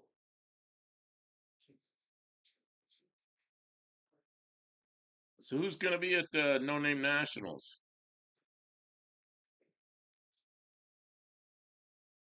And even if you don't have enough subs, go any.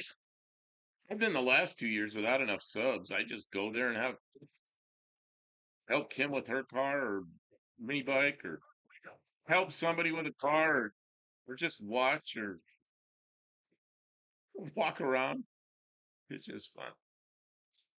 Where were you in Ohio? We moved from PA out to Ohio. Streetsboro. Oh yeah, I was in. You know where Geneva is? Jim's Fastback Garage. Yeah, I can't wait to see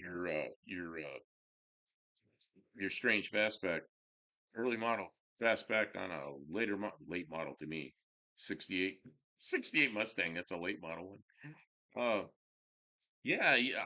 I live in a couple places there. I was in Sharon, Pennsylvania for a while. I was in Geneva, Ohio, and Ashtabula County, and had friends over, down toward Akron. You get to watch me slowly get more and more filthy as the night goes on. You got so much filth on your glasses, you got to wipe them off. Oh man, yeah, you're. Ugh. Ugh. You want some acetone? Wipe your face off. Maybe. Maybe. Whew. And then that's me. I'll sit in the troll section. In the troll section. Get in the troll section. There was nobody in the troll section. Yeah, it's kind of boring there. Just to hang out and have a good time. Don't troll anybody. So what were you doing in Streetsboro? You know, the troll section, actually, that's a pretty good set of bleachers right there. I mean, we sat in the troll section for a while, but we weren't doing any trolling. It was just comfortable there. Yeah. Hey, don't break your ruler arm. They need a nice awning over me, over the. Yeah, we were sitting with,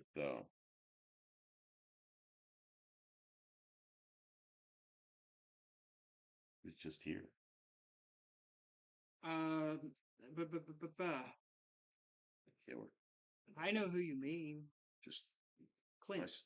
Yeah, Clint that was just in here. We were sitting with Clint and his wife for a while, and they had umbrellas and nice chairs, They're nice people. and it was nice to sit there in the shade for a while. Although it's not hot, it's just if you're in the sun from, sun up to sundown, it's nice to sit in some shade for a while. The 16 dad transferred out there. Uh, my sister and family still live there. Yeah, Northeast Ohio. What I didn't like about Northeast Ohio was I was right there in the snow belt. It's like, oh man, there's like 6 months of snow up to my truck. I had enough of that. All I want to do is move out of. That's what got me here. Was my son got stationed at Fort Campbell, and I said I'm moving to Tennessee. Yeah, here I am. And he's still here. That was in '06, and he's still here. He's got deployed a bunch of times, but he's still here. He's been in the Army for what, 20, almost 24 years. In October, it'll be 24 years he's been in the Army. Wow. I guess he made a career of it. I would say. I was in the Air Force for 10 years. I guess that was enough. I was in the Air Force for active duty, and then reserve for a total of 10 years. But I was a pretty active reservist. Pulled a lot of active duty time in the reserve.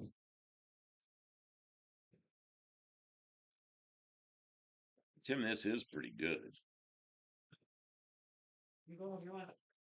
She bought me this, and it's does have a good flavor to it.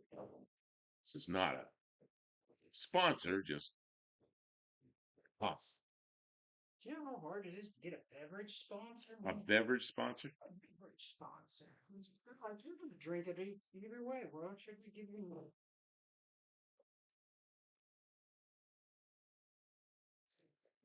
Well, I finished it. Must have been good. So what's next, Kim? What do you mean? Well, the wrench stopped.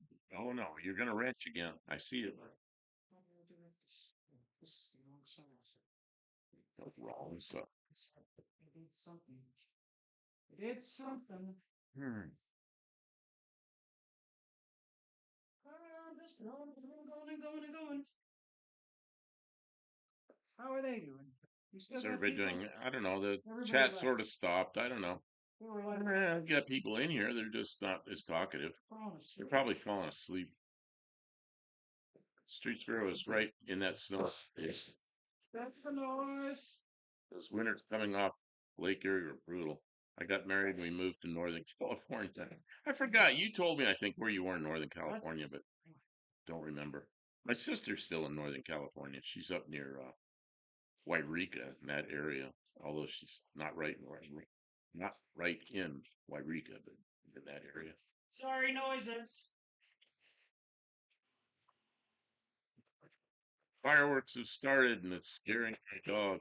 Yeah, we had them really going here an hour ago. Yeah, it's pretty now. They quieted down. Yeah. Either they ran out of fireworks or Nah, I'm too drunk. they're all too drunk. 11:46. Yeah, they're all drinking alcohol and I'm drinking tea. Peach flavored tea. I prefer to. All right. So she had to take care of something. Back. Uh, Jim's Fastback Garage. Yeah, I need to sleep.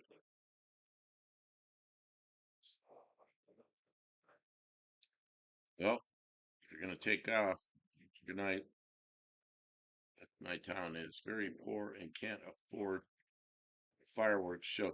I don't know if they do a fireworks show here, but we're out in the middle of nowhere where the cows and everything are. So there's people that just have fireworks out here, individuals. No, it's not sparkling. Yet, during the live, I mixed this with sparkling water because I do like it like that. Makes a good mixed drink. Sparkling water and peach tea. Oh yeah, Santa Rosa. Santa Rosa. Man, every year when I was in the Air Force, every year I was at Travis Air Force Base, and every year they had a great car show in Santa Rosa. Poverty has its advantages. Yeah, nobody pays attention to me. Nobody comes around here. Oh, something flew in my face. What was that? I'm stuck. It's stuck. Your hand stuck. What's that thing? You're prying with a screwdriver. Down here, we're nowhere.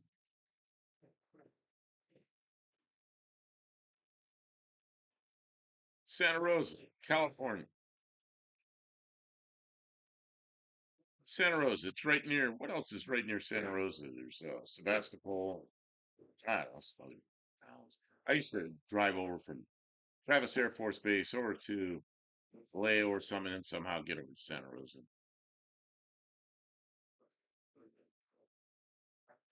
Yeah, Santa Rosa.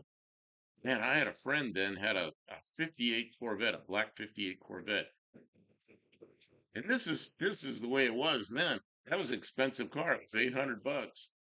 It's in 1973, 1974, 1974 probably. He bought that Corvette right here. We went all over the place. And that's only about an hour away from me. And And where are you straight? Well, you told me before. I just can't remember. Yeah, north of San Francisco. About it. Did you say what? Let's say like that whole area I knew fairly well. 'Cause, I was in the Air Force there on a weekend. We our car somewhere. in San Fran- I helped a guy move from San Francisco up to Fairfield one time and made a whole bunch of trips back and forth that weekend to San Francisco. I live in Colorado. Uh-oh, what was that? Nothing. Nothing. Well, something grabbing pulled something down. Maybe. Oh yeah, that's right, Colorado. I had friends in Colorado that were in Loveland, Colorado. So I spent a little time there, but not a lot. And but I've been around there. Colorado's not my favorite place. Last time I went through Colorado, it was summertime, and I got out of the car, and there were like 10,000 flies, man. What the heck? How did that happen? Is that normal in Colorado in summertime? Just, just got attacked by flies. Miserable.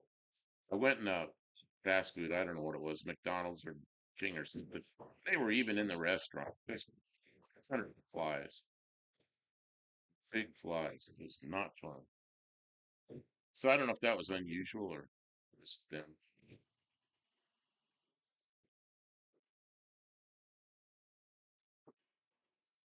Oh yeah, Clear Lake. Used to take my boat over to Clear Lake. Sure, I know where that is. Mom says that fender may have more than one bolt. It looks like you found it. She found it. Yeah, that looked like a good truck like an hour ago. It looked like a truck knock, yeah. It sure did look like. Now it looks like parts. Now you can put all these parts on Marketplace. That's right. Fenders and all the other stuff. Is that like unibody kind of thing, or does that come off? It's, Oh, it's like a. That's all welded on. I think it is. I didn't think that would be. Yeah, that's. Oh. Got a cutting torch, but I don't want to do that. You got a plasma cutter. No, I don't do that. Why is it like that? I don't know. I did not know this would be as. Ford Engineering. Ford had a better idea. Kim, how far down did you turn my mic? Can you people still hear me? I feel like I gotta feel like I gotta yell to make the green stripe go up. I just noticed that. I don't know. It's Let's a. see. How's that? Oh, that's probably better. Okay. Well, I don't want them to have to string. No, Now, I blow just the. noticed. I just noticed I had to talk really loud to get that Yours not. indicator to go up. Just take my because I wasn't paying attention anymore.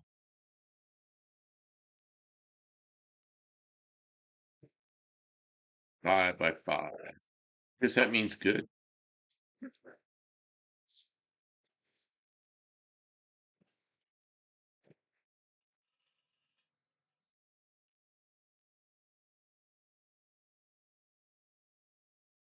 Oh yeah, you got these things. Oh, yeah.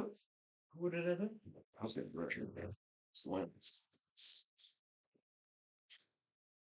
She got a couple of these now. We can clean these up and use them for something. Oh, these are filthy in there, like animals living in there. Yeah. Yeah. It's real bad. They can go to the demolition derby. Oh no, you want a lot of stuff. What is it you can't have at the demolition derby? Imperials? Because they beat everything up. Oh, jeez. Not allowed to have an imperial with the demolition derby. I didn't know that was a thing. I remember people used to use station wagons and they, then you back into everybody trying to. I used to think that was so cool when I was a kid, gonna be a demolition derby. Let's go, let's go, let's go. My parents took me to one time. Thought it was okay. You know that we used to go to sprint car races at they had all kinds of different cars, but they had sprint cars, and it was a quarter mile on the inside oval, Um, and it was really a good track. But then they'd have some shows like halftime shows and stuff. And once in a while, you have a demolition derby, or they had some guy come in that was um, crashed cars and drove on two wheels like this. I used to think all that stuff was so cool. But that's, the seventh and eighth grader in me. You know what? When I was 16, I started going to the races with a friend that had a car. She's older than me. I went down there and worked in the infield, changed the transmission one time, putting a clutch in his car. It's like, man, I had enough of that. That was no fun. Laying in the dirt, putting a transmission in a race car. I remember it was a stock car. It was a 1959 Ford, and this was in probably 1970 or 71. They were like demolition derby. I'm into fixing things, not destroying them. Yeah, and of course the cars they used in the demo derbies then were just old crap that I didn't care about anyway. And there was so many cars. Yeah. Now you'd never want to destroy one of those cars because there's so few of them.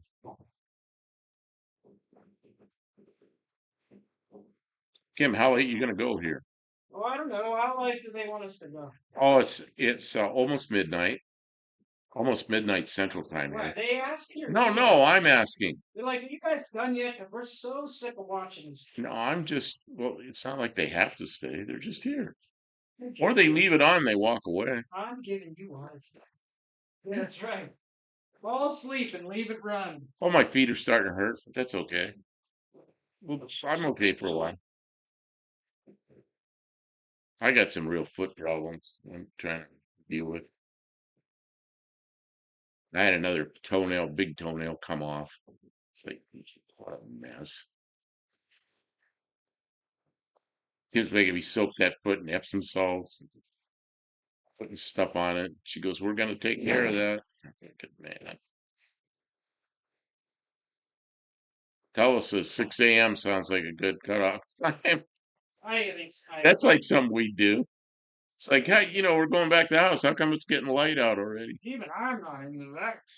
I don't think I can even do that if I want. Try. Gosh. A lot of first and second generation got used up on those little circle tracks. First and second generation. I'm not sure quite when, but I'll need to sleep for too long. I want to clear out the shop here while it's. Oh, you're out in your shop too?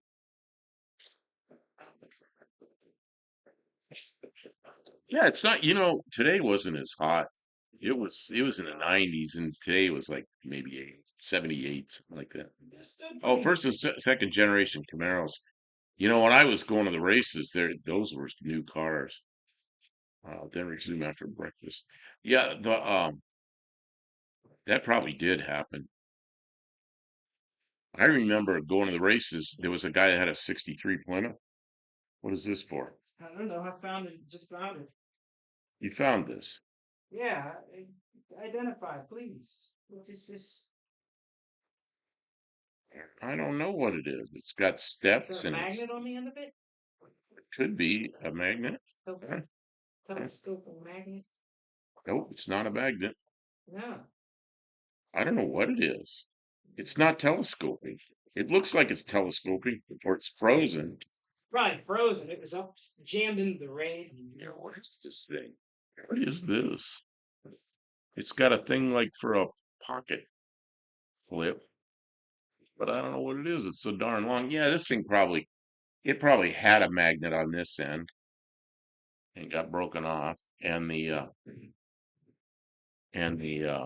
focus and telescoping part no longer telescopes. I would think that's what it is. Not sure. Oh, I'm a little sore. Real. You're usually out there. So what do you have in your shop? Yeah, I thought it was an antenna at first, but it's got a thing that's like a clip that goes in a pocket. So probably not an antenna. Yeah, I think that's what it is, a broken magnet. And the telescoping part of it is it's completely jammed, it doesn't move. So it's probably beyond help. That makes sense. So what do you have in your shop, Paul? What are you working on out there? Oh, I know you got you got a really good shortwave radio. What have you done with that? You doing anything with that shortwave radio? That looked like a really. You sent me. You told me what it was, and I looked it up. That's a pretty nice looking unit.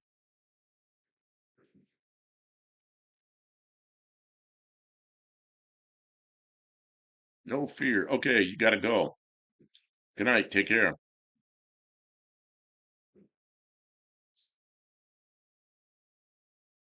It's an antenna now. Yeah, we'll have to hook it to something. I'm about to head down to the shed, see if I can get a decent Wi-Fi signal and keep watching.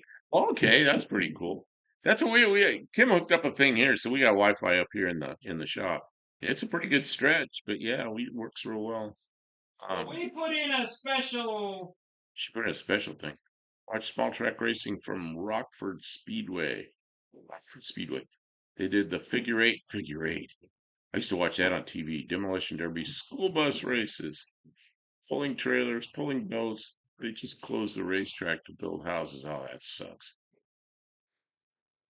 Oh yeah, not much. Saved my email. Well, good, because I spent a little time on that email because I'm all excited about radio stuff, so I spent a little time on that to try to I don't know all what I said, but I know I spent a little time on that email. Need to clean this place up. Mostly have house projects near mostly my little office tools of all kinds. I like watching those spectator drags. That stray bullet.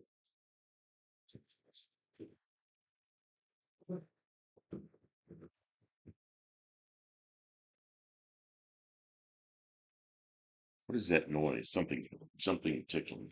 Me draining the. Oh, okay. It's not ticking, it's draining. Draining the coolant. Yeah, most of them make a mess. Apparently. Oh, you missed it. Yeah, The best thing to drain coolant in everywhere. is a kiddie pool. Yeah. We have a kiddie pool. Why didn't we bring it out to drain the coolant in? Because coolant when you drain it, it's really unpredictable, goes all over the place. Yeah. So a kiddie pool, you just slide it under the car and you can pretty much catch all of it. It sure isn't catching it. Oh, I can smell it. That's like old coolant. Old stinky coolant.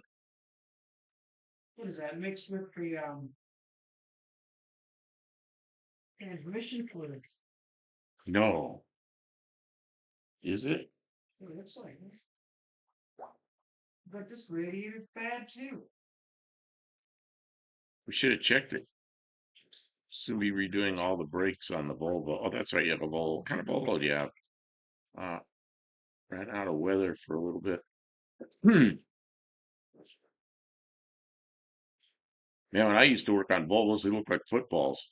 They looked kind of like about like a 44, 48 Ford or something. The Volvos. What the heck were those things called?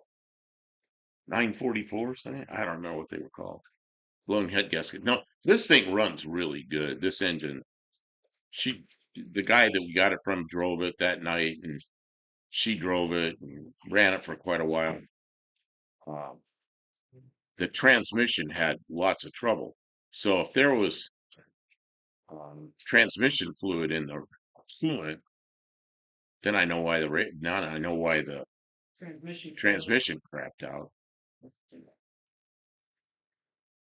or why it was having trouble. The first gear didn't work. When it shifted into second, you could keep it moving. What transmissions is, do you know? I forget. They're all the same. This engine. Yeah, now I have a blown head gasket. That's what she bought it for, was for the good running engine. If it dies, it dies.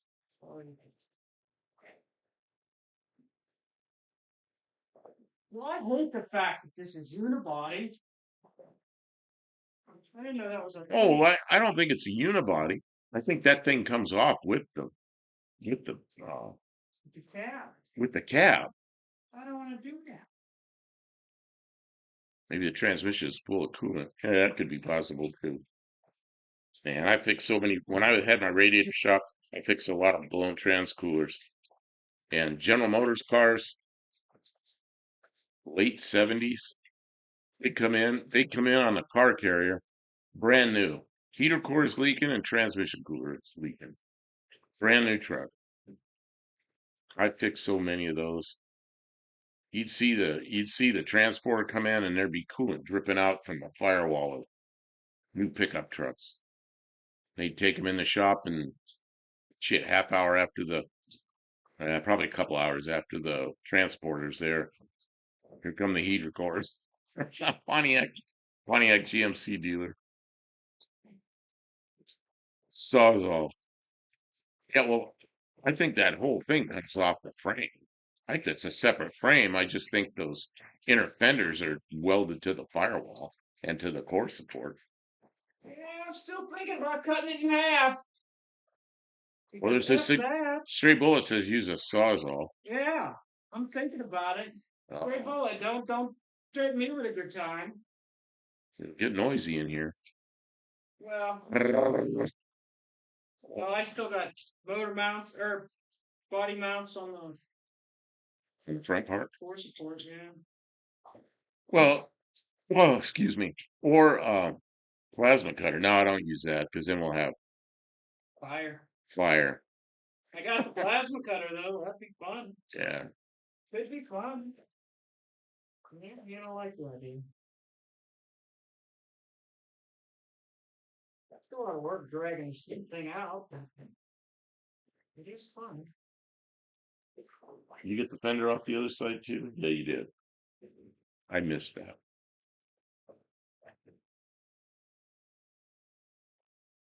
I think people are starting to drop off. Well, how many we got? 5. Oh, everybody's leaving. Everybody's leaving. Well, it's after midnight here on the East Coast where a lot of these people are. It's after 1 o'clock in the morning. All right. Well, And then, come on. even on the West Coast, it's 10 o'clock at night. All right. Although What it's time a is it Saturday. now? It's like 5 after 12, something like that. It's not too late. Well, we had some time. Yeah. Yeah, we might shut this down. Yeah. So, You guys can go back to your regularly scheduled well, we got 8 now. Saturday night festivities. Yeah. Yeah, the shortwave set is out here. I'll probably take a little more action when I've got access cleared. Yeah. Yeah, actually, there's 8 people here right now. So Okay. I don't know, but we probably ought to shut it down at some point. I try to buy only standards. I only have 2. Oh, standards like manual transmissions. I only have 2 automatic Broncos out of 20. I'm often a night owl, but shouldn't have done a siesta today. Yeah, I do that. Since I got real old, I'll fall asleep in the afternoon and then I'm up all night. Dr. Go, dang, I got here late. Hey, Dr. Go. Yeah, we're thinking about shutting this down, but we'll go on a little bit. Yeah, good. Getting stuff done. Yeah, Kim's taking apart this Ranger. She's gonna pull a cab off of it so it's easy to get at the engine. She wants that engine. You have 20 Broncos, Bruce.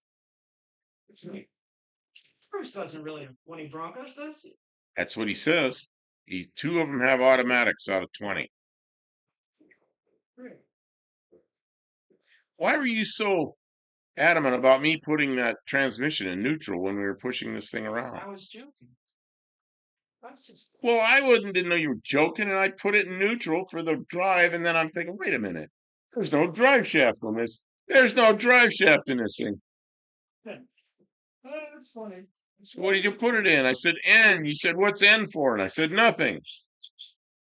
It was already in nothing. It's already in nothing.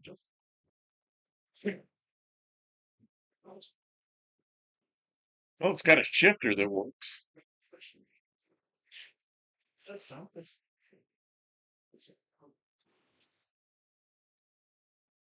What was that big noise? Ah, nothing. Nothing. Just a noisy nothing. Nothing. Mhm. Where's that one going?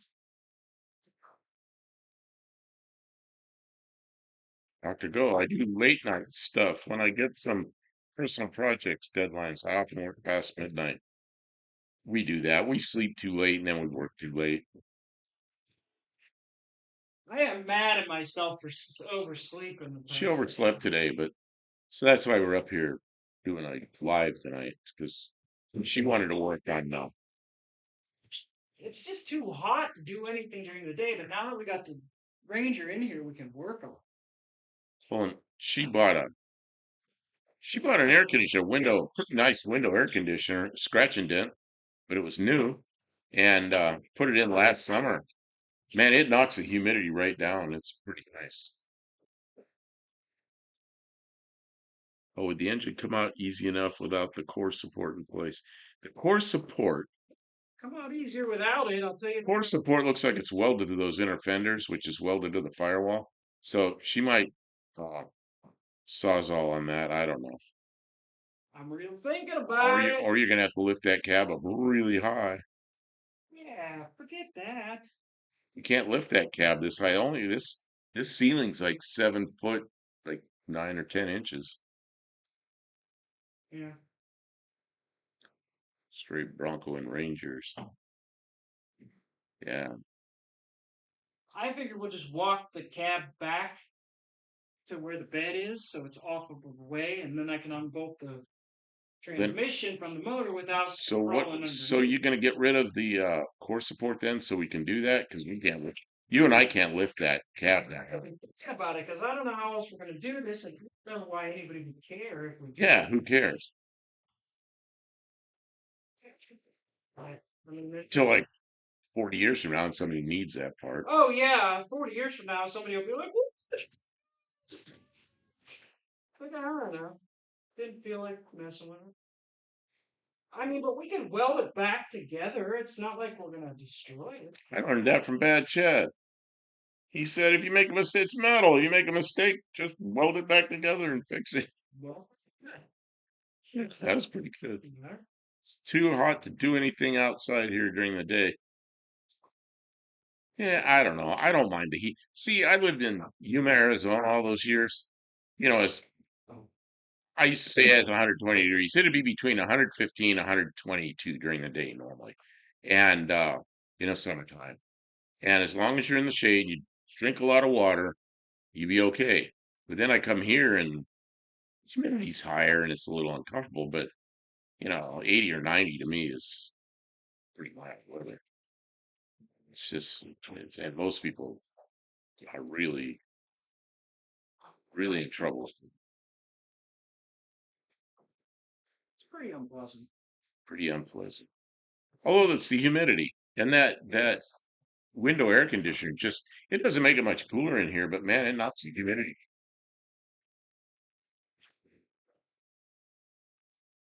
Dick. Gross.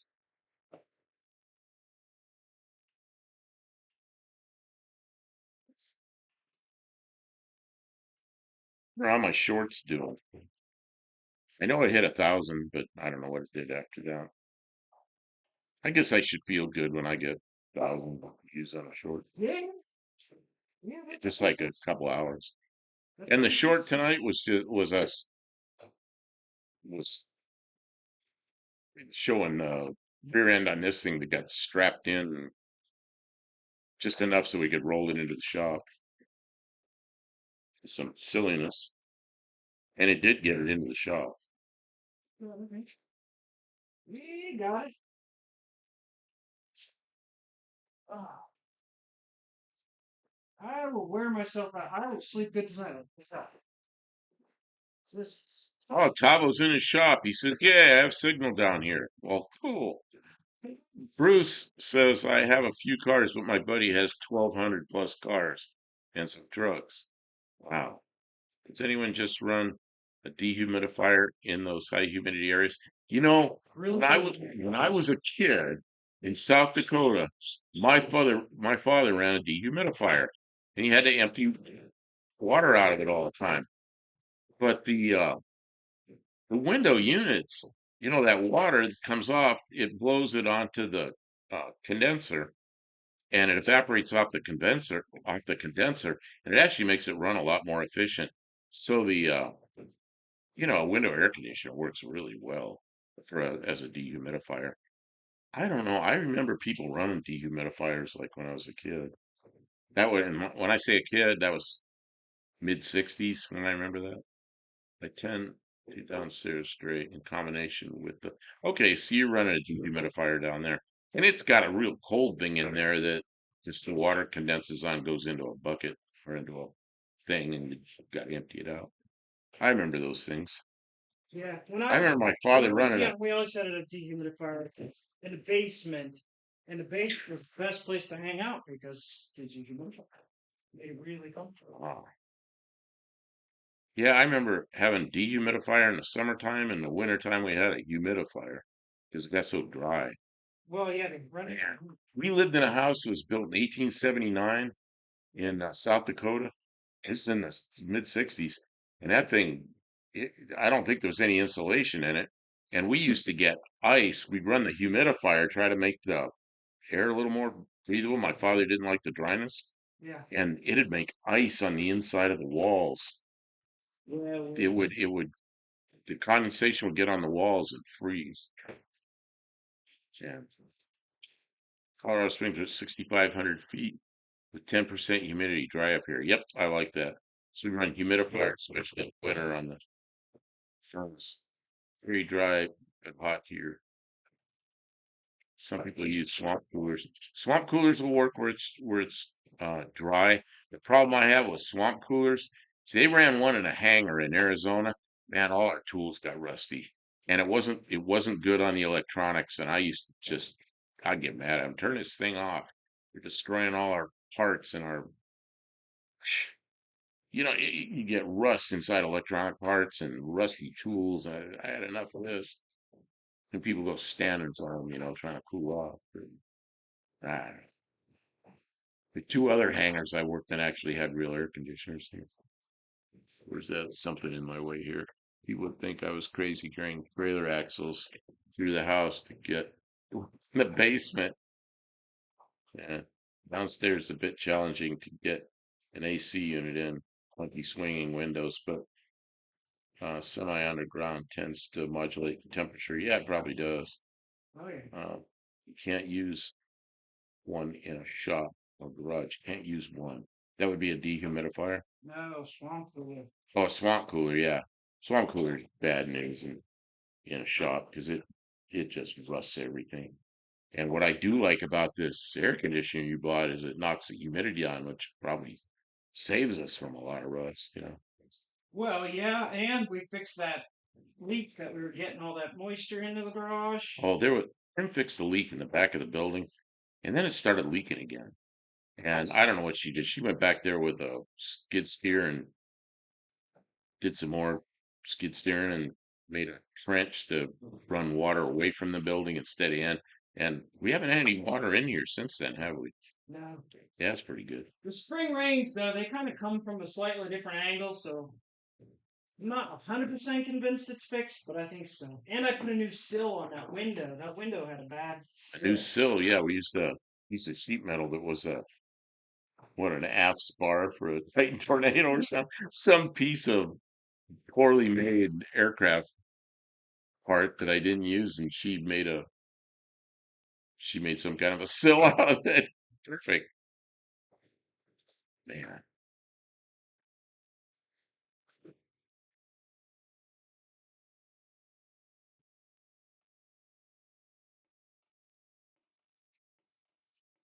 What you doing?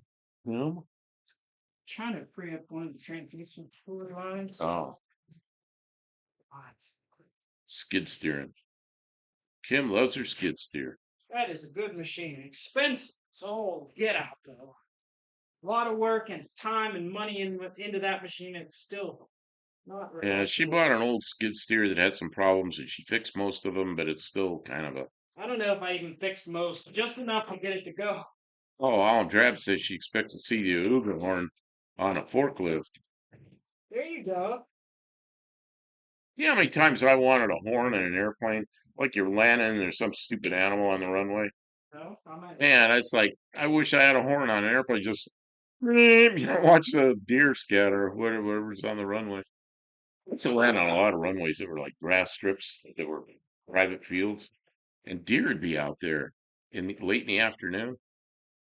Man, you'd have to fly over low and hope they Well, scatter.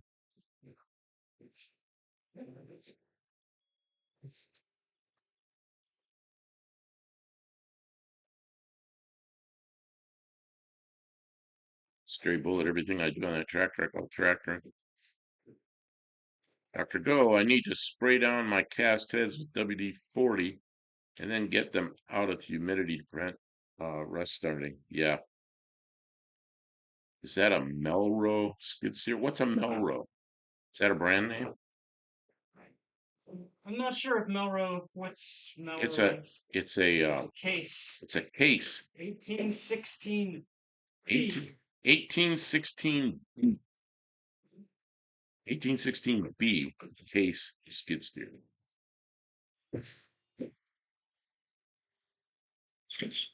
It had a little 16 horsepower diesel engine on it. And when she bought it, somebody had put a Honda 2-cylinder Honda gasoline engine on it that's like 24 horsepower. So it's got enough power. More than enough power in the motor, but the hydraulics are a little bit weak and some. Yeah, she replaced one of the hydraulic motors. Still got some hydraulic. What are you doing? Pulling the inner fender? Oh yeah, you're pulling the inner fender. Yeah, I'm trying to get it out of here.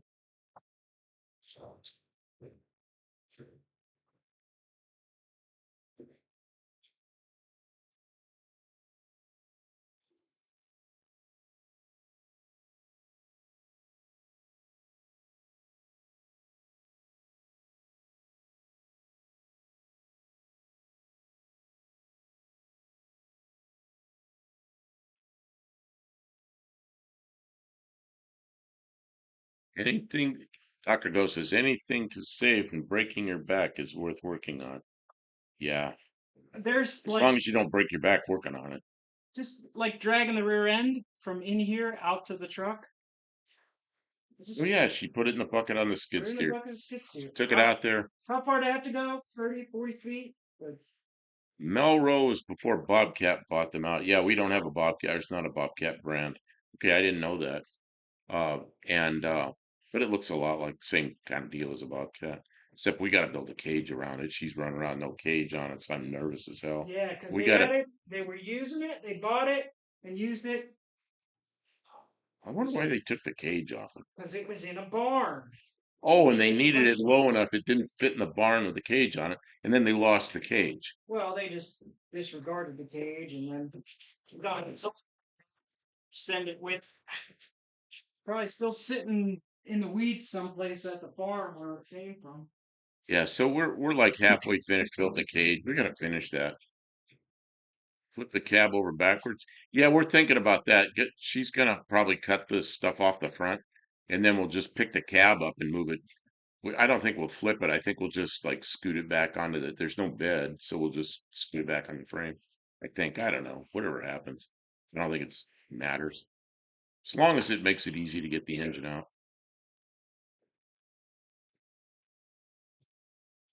Once you get that all the inner stuff off there, it's easy to get the engine out without taking the cab off. Well, it's still got to get at the bell housing bolts, I guess. Yeah, that's miserable. I guess not too bad.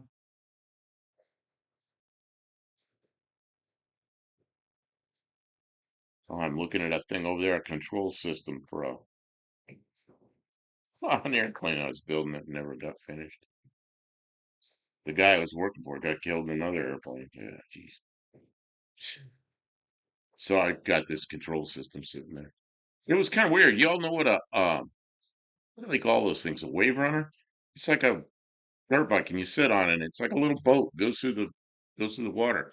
Well, we were building one, but you sit on it, and it's got a wing back here and a pusher propeller, and then a tail in the back, and it had handlebars. You go like this to steer the rudder, and then you lean it like this for the ailerons, and then you pull back and forth like this for the elevator, and it had a throttle up here.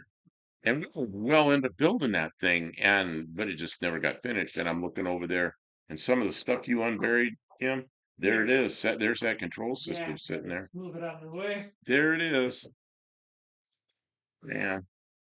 Oh, it's probably a good thing we didn't finish that. Oh yeah, we have an engine hoist. It breaks down. It's sitting over there. It's broken down, but oh yeah, It's broken down? Oh, engine hoist. Yeah, I mean I thought you meant it's not broken. It's broken down. You pulled It's taken apart. you pulled the leg, made it so it's easy to carry around. It's in like 4 pieces. Slide the outriggers in it and put the up and down thing on it. Put the jack in it, and it's Well, I think back the together. last time I used it, I had it out in the yard.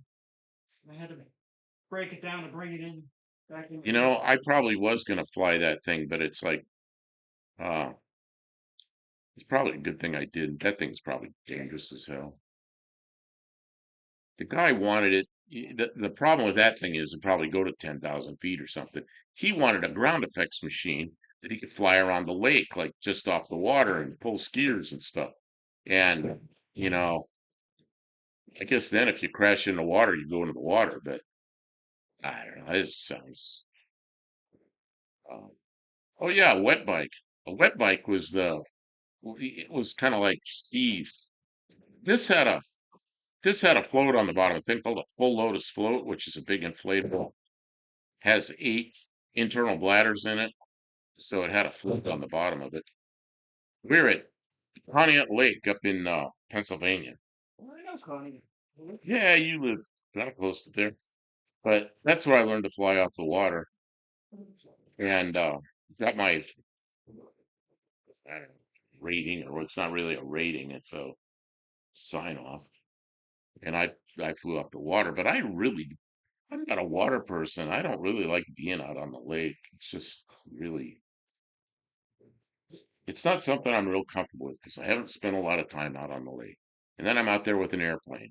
Or then I get sent out there with all those friends I had, all these little kids on a pontoon boat. Oh, stop. You okay? So I'm out in the middle of this lake and all these kids are diving in the water and I'm responsible for them all. And it's like, just get these kids back on this boat. I want to get out of here. Thought about that. A way to incorporate flying with drowning. Yeah. Oh. And of course we had accidents on the water. The guy also had a boat, inboard outboard thing with a 302 Ford in it. So he was flying something and he broke a sponson off. I was chasing him in the boat, just videoing him, trying to stay with him. And he broke a sponson off, and then the wing went in the water, and the wing sunk. So one wing's sticking up in the air like this, and the door's on the side that's underwater. So he's got to crawl underneath and come up out of the water. The airplane's floating, but probably wasn't going to float for long. But we were able to tow it into shore. Oh, see, I'm just not a water guy. Let's see here. Tomahawk, Wisconsin had a very old boat design for flying just off the water using an outboard. They have it preserved. And that ground effects machines are sort of interesting, but the thing about a ground effects machine is if you build the wing efficient enough, you're going to be able to pull back on it, and get way up in the air, and then it might stall. So you got to get the nose back down, and you really don't want to be out away from the water. And that thing, the way that thing was designed, and the wings we were using, that thing probably would have gone up, I said, like 10,000 feet or something. Had a Rotax 503 I meant to drop down. 53 horsepower pusher engine on it, which is pretty nice engine for a lightweight aircraft. I flew 503s all over the country, and small airplanes, they'll go 100, cruise along 105, 106, 107 miles an hour. I like boats, but I've been inland way too long.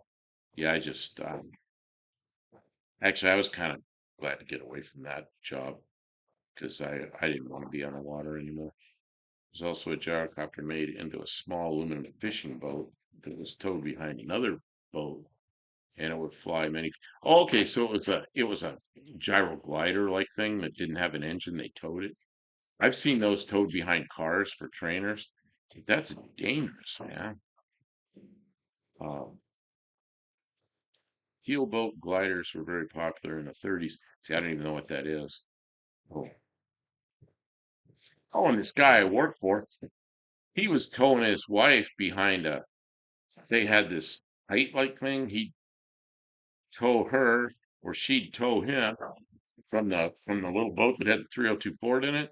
They go that thing go pretty fast, and so they tow each other on skis, and then because they had this wing, it's like a hang glider wing. They could get way up in the air, tow line, and then they come back down and land on skis. So he's telling his wife how easy it's going to be, and he tows her, and she gets up too high, and then she didn't know how to fly, so she noses over and slams into the water or the boat or something. She broke all her teeth.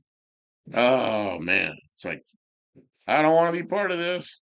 Oh, it could not have ailerons. Talk about two different boats. Okay. Yeah, this thing we did had ailerons and flaps and pitch control, rudder. Germans used to tow little gyrocopters behind submarines for surveillance purposes. Very early World War II, man. There's all kinds of stuff they did wartime. Oh, cutters. You got my good cutters. I need a good shot. Oh, what'd you cut? What'd you cut? Tab. Cut a tab. Okay. Yeah.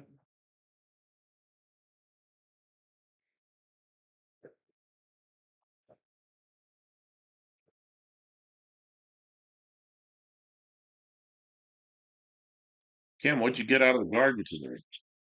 Oh, I got zucchini. Zucchini, and what's the yellow thing? Well, it's yellow It's a squash. yellow They're squash. basically I zucchini. can't believe we got One of each. A little squashes bit of out the of our yellow one. squashes out of our little garden already. That's really cool. I agree. Corn's up about chest high or something. Yeah, it's pretty low. Yeah, maybe somewhere between waist high and chest high. Yeah. And what else? I don't know what else is out there. Oh, you got tomatoes growing? Oh, there's some little tomatoes out there. They're green, little green tomatoes right now. Yeah. And I'm really excited about that.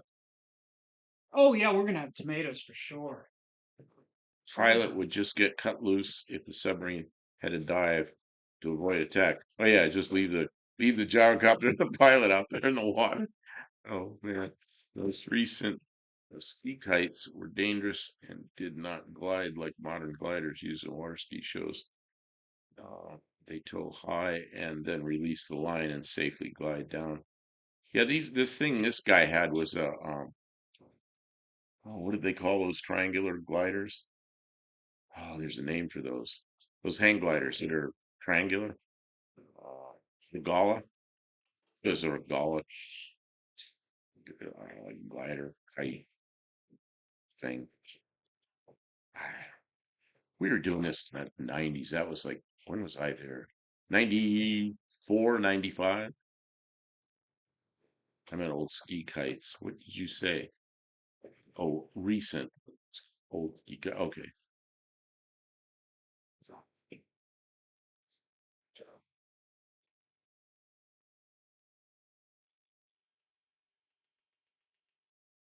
What was that noise? Me hitting stop. Hitting the stuff. Stop. It's fine. It's rolling along.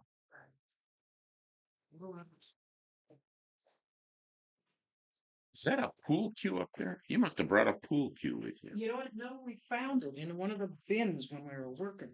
Oh, that's not my pool cue. It's not your pool cue. No, It's just here. it's yours officially. It's mine now just because it's in my shop In and your somebody shop. left it here. However it got here belongs to Nobody you. knows who got it here. You said before that one guy played who worked here. Oh, that guy probably did leave it here. The guy that took some of my stuff.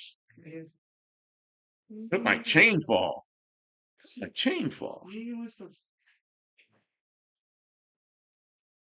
that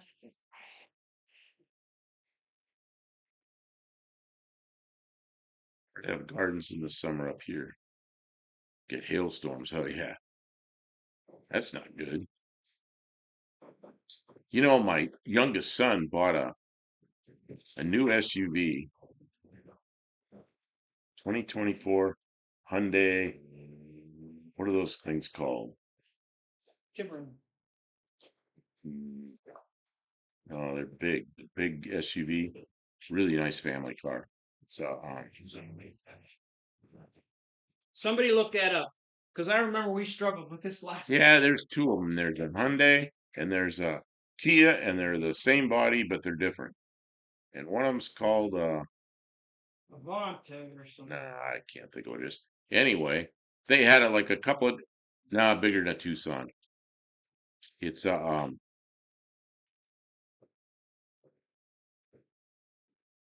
I can't think of what it's called. I can't remember anything.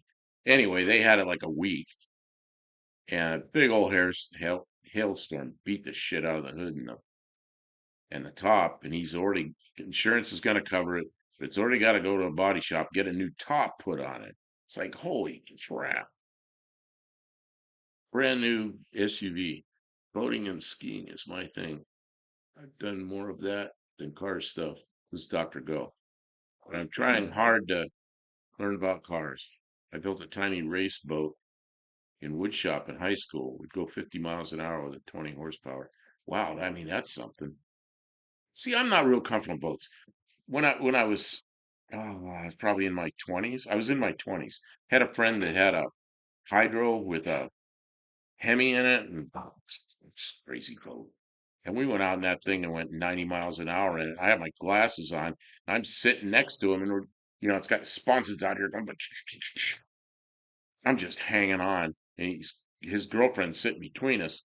And I hold my glasses and I look over. Neither of them have glasses on. They just got tears going straight back from their eyes. I'm thinking, what am I doing in this thing? And then he had me tow him around, pulling him skiing, and he goes, take it up to 60 miles an hour. And then the girl, her name is Diane, he goes, when Diane tells you to go, he goes, I'll signal her when she tells you to go, you know, step on it, go faster. So I'm towing him at 60 miles an hour, and she goes like this, and I roll into the throttle, and she goes, he's down. I go around and pick him up, and he goes, man, that was too fast. He goes, let's try it again. So we do the same thing again, bring him up to 60. He's back there on the skis. She goes, okay, go. I start rolling into the throttle. She goes, he's down. Go back and pick him up. Enough of that. Did it twice. Uh, I would collect the insurance money and just live with the hail damage. Man, that's a brand new car. Man. I don't think his payment people are gonna like that idea. Oh yeah, he's making payments on that. Probably has to fix it. It's a I can't Palisade. What's it? Is it Hyundai Palisade That doesn't sound like a real thing. or is that a Kia Palisade? I don't know. It's that body, whatever the Palisade is. One of them's Palisade and the other one's something else. And they're same basic body. 3-point hydroplanes are the fastest hull designs. Yeah, that's what this was. A 3-point hydroplane is scare the shit out of me. Driving that thing, riding in it, whatever. It's just like, what am I doing in this thing? Right. Cars in Colorado are all bent up. My dad used to race those little hydros in the 50s. Screw the bank. Part of it, he probably wants a nice car. I don't know. He's how old's Constantine now? Hey, there goes all that water into my sheet metal Where? over there. Crap. Escape it.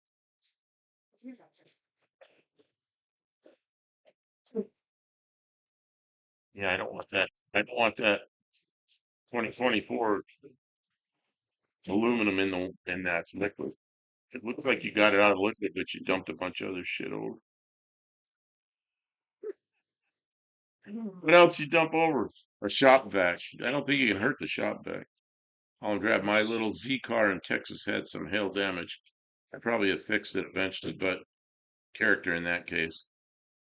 Cold hydro racing, yeah, Great. I guess. What? Great. Oh, yes. Another friend, it's the same group of guys. He had a little hydro with a 50 horse outboard on it, his tiny little thing, and that thing was fast. But I never rode in that thing. These guys are crazy, and I'm not comfortable on it. Just not comfortable on the water at all. Put me in an airplane, I'm fine. Put me in a boat, God, do not like it. What is that for? Don't soak up water with that. It's too nice. Well, I need something. Need help finding something. Just make sure Going everywhere. just make sure that. I gotta stop it. Okay. I was gonna say just you got the aluminum out of it. Gotta do something. All right, you gotta put your jacket in. It's ruined. It's too late. I couldn't find Wash it. anything We'll else. wash it. No, it's ruined. It's just Why'd you ruin it? because I needed to soak the stuff up. Jeez. Just buy another something else. I'll Yeah, use you all know what? this YouTube money that I'm I'm making. gonna this YouTube money we've never seen. I'll wash that. Gosh, if the garden hose. I'll wash it in a washing machine. I never had a super fast boat, but one Hydro Stream B King had to go 92 miles. Let's see, 90. I went 90 miles an hour in that boat once, and that was like, yeah, she needs a mop. You know, a dumb thing I did when I left Arizona was stuff. I just couldn't make more trips, and I left a really nice mop bucket and a mop there. I wish I would have. I should have tied it to the top of my car, done anything. I left that mop bucket and that mop. It was a really nice mop bucket with this squeezer It's thing and my everything. favorite mop bucket. All my life, I wish I had had a mop bucket like that. Now, And I left one in Arizona. now it's I'll get another one. I left so much stuff there just because I just couldn't quit bringing stuff. I left a, I left a gantry there. It's a big old steel thing with what do you call it, a chain fall on it that would straddle this truck and pull the body off with it. I just, I gave it away. It's just sad. It's not sad. Don't tell sad stories. Well, it's just I Internet could, doesn't want to be sad. I could only bring so much stuff, and it ended up not coming here. I gave it to somebody that wanted it. So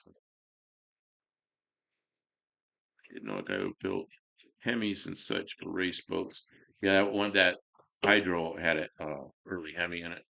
392, the early Hemi had an alarmingly shattered one next to his shop. Man, I had another friend had it wasn't a Hydro though. Carl had I don't remember what it was. It was had a big block Chevy in it, big headers, and water would come shooting out the headers. Just let it go. Just let what go? Oh, the stuff I left behind. I left a lot of stuff behind. It's just at some point you just can't bring everything. Yeah, that's it. My And friend we've had got all kinds of fun stuff to do now. If we can get the motor out of this, we can put the Studebaker on. what is this? Right? My friend had a twin prop Merlin aircraft. And if I remember, they were like twin 900 horsepower, flew over 300 miles an hour.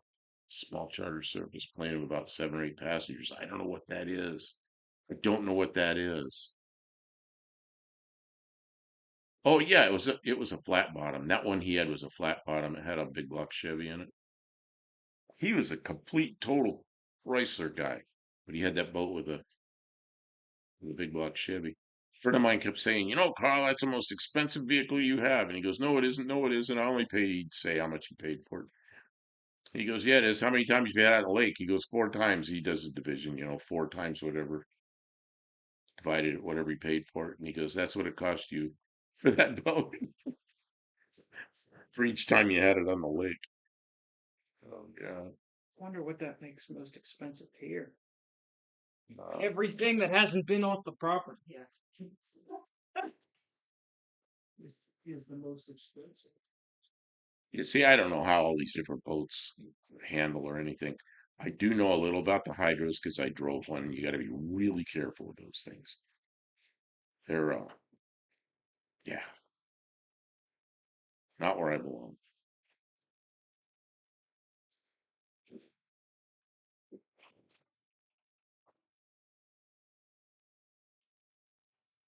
Yeah, Kim and I were talking about that gantry and maybe thinking about building one out of wood. Yeah, we were.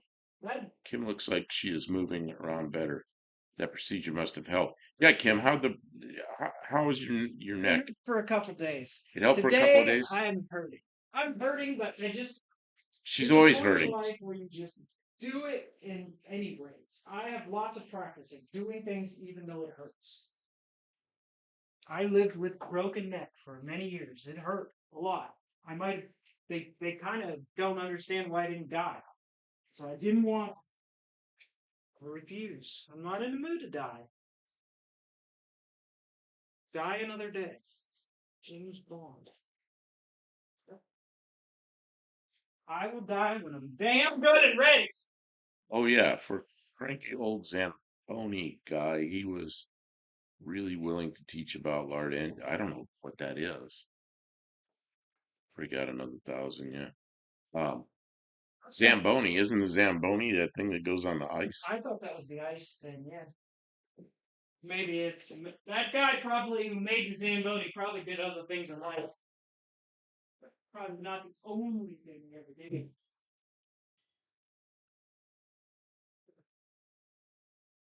That's at Cleveland. This was a while ago. They had a hockey team at one point. Who the heck was a hockey team in Cleveland? They're gone. I can't think of any. Anyway, yeah, I used to go to hockey games. Not the Browns. No, No. that's a football team that moved to Baltimore, and they got the name. Some kind of crazy shit. That got everybody in a big old uproar in Cleveland. Orioles. Uh, I can't think of the Cleveland. What'd you say it was? A football team. Yeah, Zamboni's the ice surfacing machines. Yeah.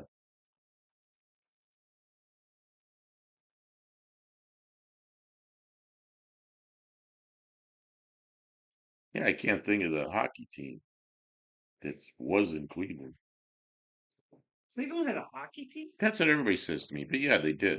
It was in the 90s. Oh. And I used to There's go a to their lot of that in games. the 90s. I was going with a girl, and she used to get free tickets, and we'd stay in the loge and free drinks and stuff. She worked for some company to give her free, free tickets. Man, something tacked my side of my nose, Kim. But Itches like hell. I gotta not touch it. Don't touch it. yeah. I like what Kim said. Agreed. Die another day, but not today. Yeah, I got too much I still want to do. Yeah, like well, Bill Lear, Learjet Bill Lear. He's working on a thing called the Lear fan, and he got real sick. I don't know what happened to heart attacks or something. I don't know. He had something bad. He's in the hospital, and he said that he wanted to get out of the hospital. He goes, I don't have time for this, and he ended up dying in the hospital. But it's I gotta not touch this. Um, it's like I don't have time for this. To die. No I don't time have to time die. for that. No time to die. I remember the Pittsburgh Penguins. Well, they're still existing though, isn't there? Oh, What's that? Yeah, Cleveland. Yeah, I remember a friend of mine out in Arizona. Cleveland doesn't have a hockey team. But, okay.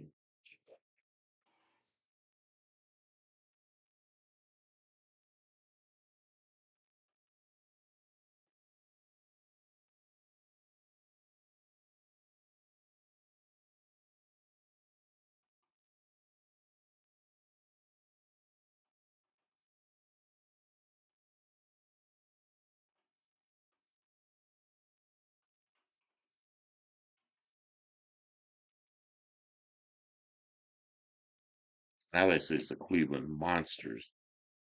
Well, that wasn't who they were. It wasn't then. Wasn't then.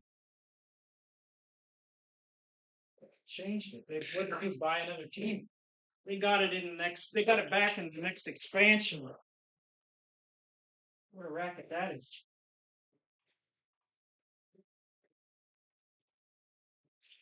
When I was living in Arizona, I remember saying that, we didn't have any professional baseball teams. Cleveland Crusaders, no.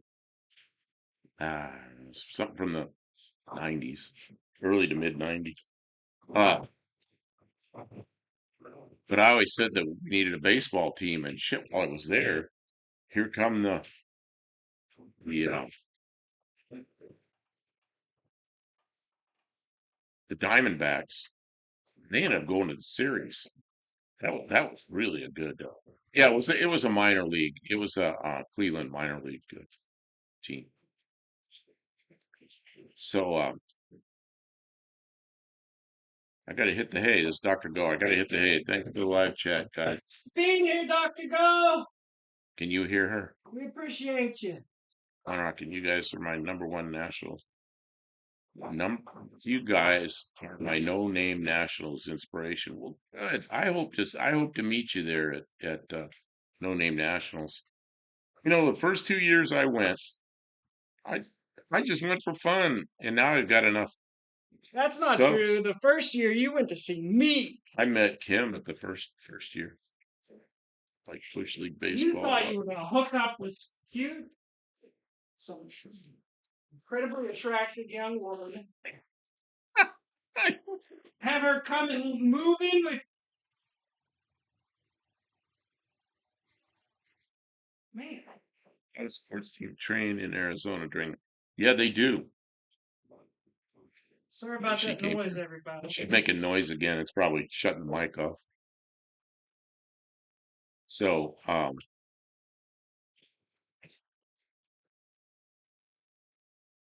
yeah, Kim and I met each other at the first annual No Name Nationals. Had fun. Yeah, that was a good time. Then we went the second year, and then we're gonna go the third year. I got enough subs, but I don't know. I might race your dart. I might take it down the track. I have never been on a drag strip. I've been on circle tracks. What did I do for fun? Aerobatics and airplanes. Push airplanes their limits. But I've never been down a drag strip. It's totally foreign to me. I don't know the whole thing about staging and when you get to the end, who turns off first, all this kind of shit. I gotta walk through with John Wilburn and or Dallas or somebody. And John said he'd walk all the newbies through. So I'll be a 70-year-old. Dr. Go says he does hear Kim, and thanks. Good night, all. Good night, Dr. Go.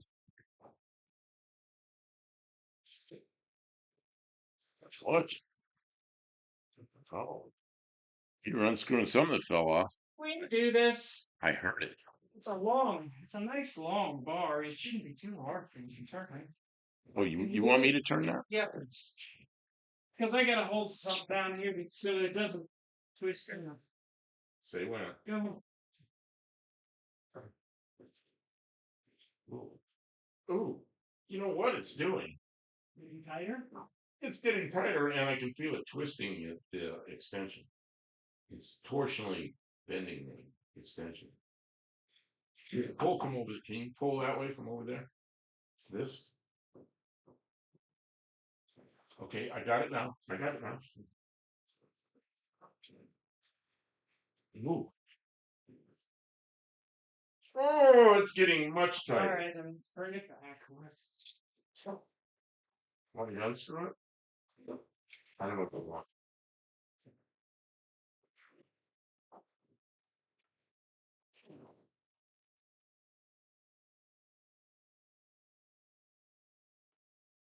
I know.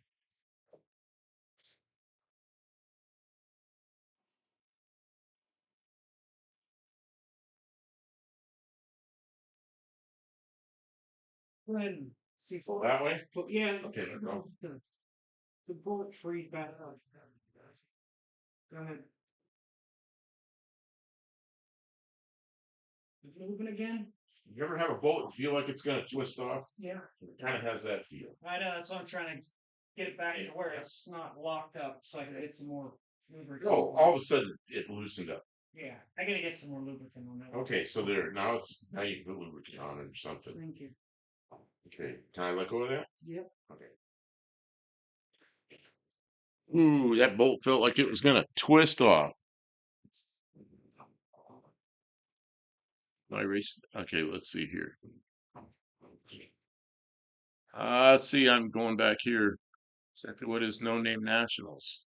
No Name Nationals. It's a drag race that's every year in Sikeston, Missouri. It's for YouTube content creators that have at least 500 subs to qualify to race, but anybody can go. And it's if you know John Wilburn's on this channel times, or you can go to John Wilburn's channel, and Dallas Brown. Dallas Brown's the president of the AHRA, and Dallas Brown does uh, a live every Wednesday night. He and Slant Daily Garage, and then John Wilburn probably really does the most of the work for getting the No Name Nationals going. How come Uncle Tony doesn't go to the No Name Nationals? Uncle Tony's the one that got me all excited about it, but I know Uncle Tony fairly well, and he just doesn't like big crowds. And I don't know what happened. He got everybody excited about it, and then he didn't go. So we're gonna do without him. It's fine. I mean, and he's a huge channel. That's his business. He's got 360,000 subscribers. And why has nobody named it? Nobody named what? Let's see. That's nobody. Turning is generally my thing for one, and I rarely have a ton of power. In the case of my Duster, a drivetrain, I want to hook up hard if I did. Yeah, if we race her dart, it's going to be for the fun of going down the drag strip, and that thing might go 65 or 70 miles an hour. I mean, it'll be quicker than your Valiant because of the gear Oh, ratio. because you got lower gears in it. Yeah, you got 276 gears and I got 345s. So It'll be quick. That's probably why I never heard of it. Did have a joking drag race against someone. He bought another old Euro car with few issues, just weak like me, and we met at the lights and had a very tongue-in-cheek stoplight drag. Okay, they didn't want a big name sponsor setting all the rules and telling them what to do. It's a community of a bunch of people out here, and they get together once a year for fun. Yeah. Cletus, no. Nope, they're the biggest Yeah, biggest guys, biggest YouTube channels there probably have like 5,000 subs or something, Yeah, those guys, Cletus and all them, they're real popular. Oh, you used to watch you expensive. over there. You mean at Uncle Tony's? I was on Uncle Tony's lives for like a year and a half, and I really had fun. And I don't know, I went and met him at the gas station, and then they just kept asking me to come back. And then what happened was I had to go back to work.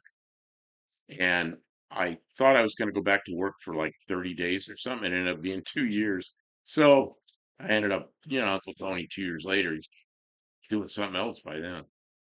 So I don't know. I needed to get my own channel going anyway.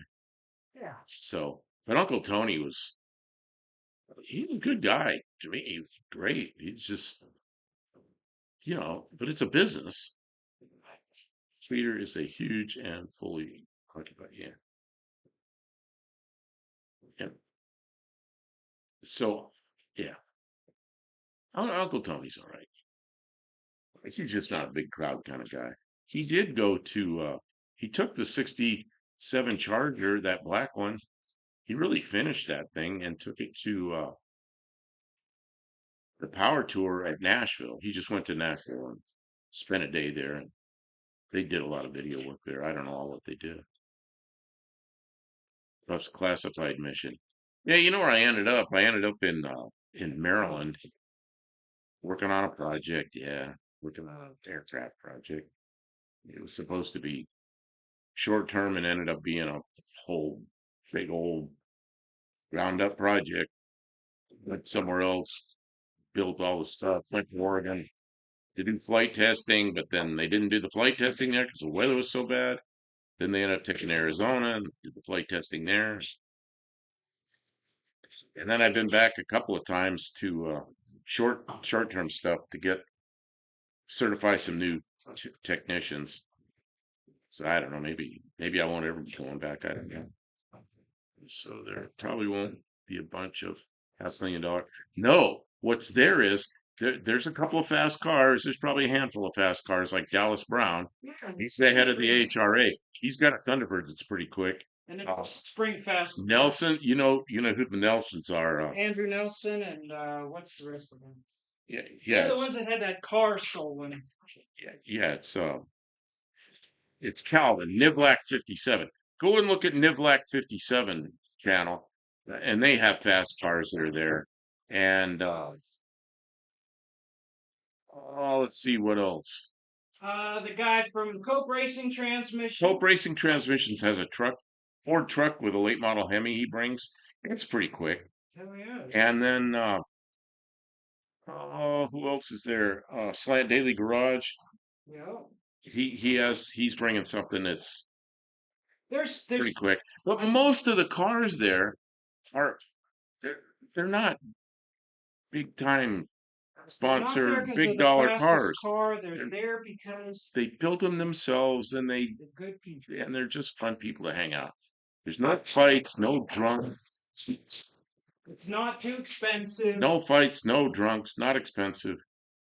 Good food. We go to Lambert's Cafe, which is a crazy big restaurant that's one of the most bizarre places you ever been.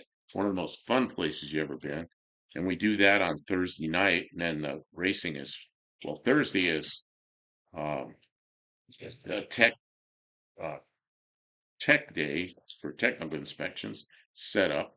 And we go to Lambert's that night and all eat dinner. And we have like a car show over at Lambert's. They give us a they got a big parking lot. They give us a section of parking lot to show our cars, and we all go inside and eat. And Yeah. then Friday and Saturday's the racing. And if you pay half attention, you'll know everybody and you'll know their cars. And it's really a lot of fun to go someplace. If you've ever gone to a big racing event, there's so many cars, so many people, nobody has time or energy to talk to anybody. This is just a different vibe than that. You know, there's people that race cars that probably, I don't know the times they can, probably don't go over 60 miles an hour. What's his name? The guy, It's the industry. RC Industries. Rick from RC Industries, he had like a 90, like a 76 Ford LTD with a 351M in it. And it goes through reaches 60 miles an hour by the, but you know what? He goes out there and he has fun racing it and he might beat somebody, might not. And we're all Just having fun, you know. We're all YouTube content creators, so you can see what we're doing all year round. Yep, every one of us is doing some kind of YouTube content. So everybody that's there, you meet them, and then pretty soon you know all the YouTube content creators. And there's a few of them that have made have pretty good channels now. Well, what's the guy that was there the first year with the uh, the Holy Goat?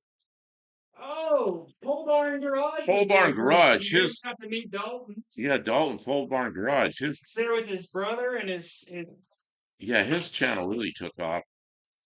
He was a because of the No Name Nationals, but yeah, we got to meet him. It was pretty cool. yeah, 318 will run. It's Yep. there. Yeah. Big Block 402 or big. Oh yeah, 402. That truck. Oh man, he scattered that engine the first year. Yeah, no.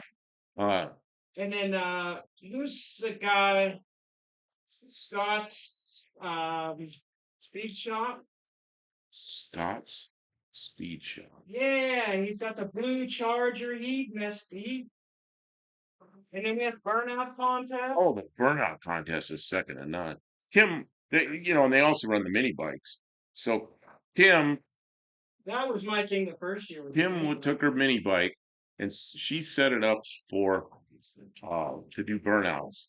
There's a bunch of rules with the mini bike. You can't do a lot with it, They've but changed that now. You you can can do a lot. you can do some with it.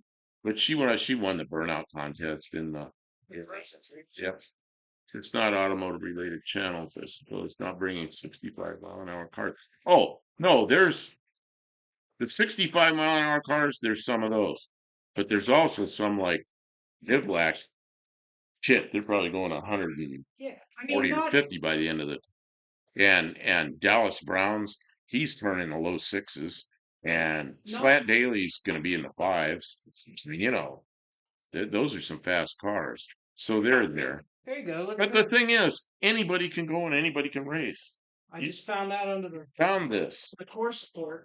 There were My point with the 60-mile-an-hour cars, somebody's working out with a 15-millimeter wrench. She found this in the truck. Just acquired a wrench.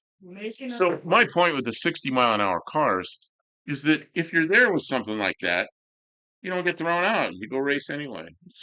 Not everybody who makes automotive content makes racing. Right. So There's people like me who I'm not building a race car. I'm building a Valiant that I can drive on the street. And I might race it at some point, but mostly I go there just to have fun and I help people, do whatever. Big Mike brought the Blue Goose that he oh, built. is that a neat car? What is that? The Blue Goose?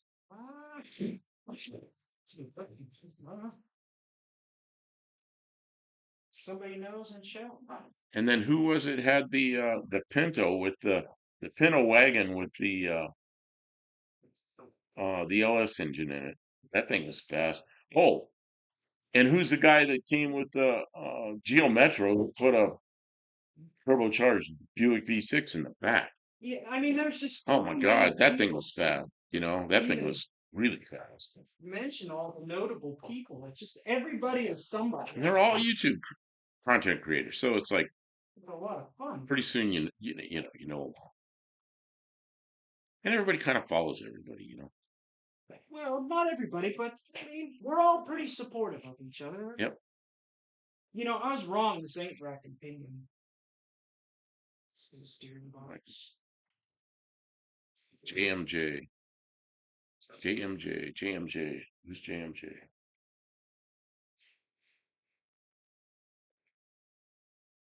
Just Mopar Joe. Just Mopar Joe. Oh, how can you forget Just Mopar Joe? They had Just a my bounty on mind. Just Mopar Joe last year because he's so My good at bracket racing. They were Oh, of course, bracket racing. trying like hell to beat Just Mopar Joe. I don't think they did. Oh, I know who else is there that's gonna have fast car. Is Jeffro. Two Hacks. Two Hacks Garage. He had his Thunderbird there last year. It's what a 513 or something cubic inch big block Ford. That thing was fast. And this year he's building, I don't know if you follow Two Hacks Garage or not, but he's got that front engine dragster, the old fashioned rail. It's got a 409 cubic inch Chevy, not a 409 Chevy. It's a small block, but it's 409 cubic inches. And that thing ought to go. They're just finishing that thing up. He's getting ready to go out and run it a little bit. Some checks with it. Rick J. Ray raced that. Oh yeah, that's it. Ricky J. I can't even pronounce his name. Jerry. Yeah, the Geometric. Yeah, that thing, Geometro. That thing was fast. And what's really cool about that car, he lives in Eastern Tennessee, and he drove that thing there, raced it. That was a that was quite a car. And of course, Nivlac, you know, Calvin and his father, the Nelsons, they're always there with fast stuff.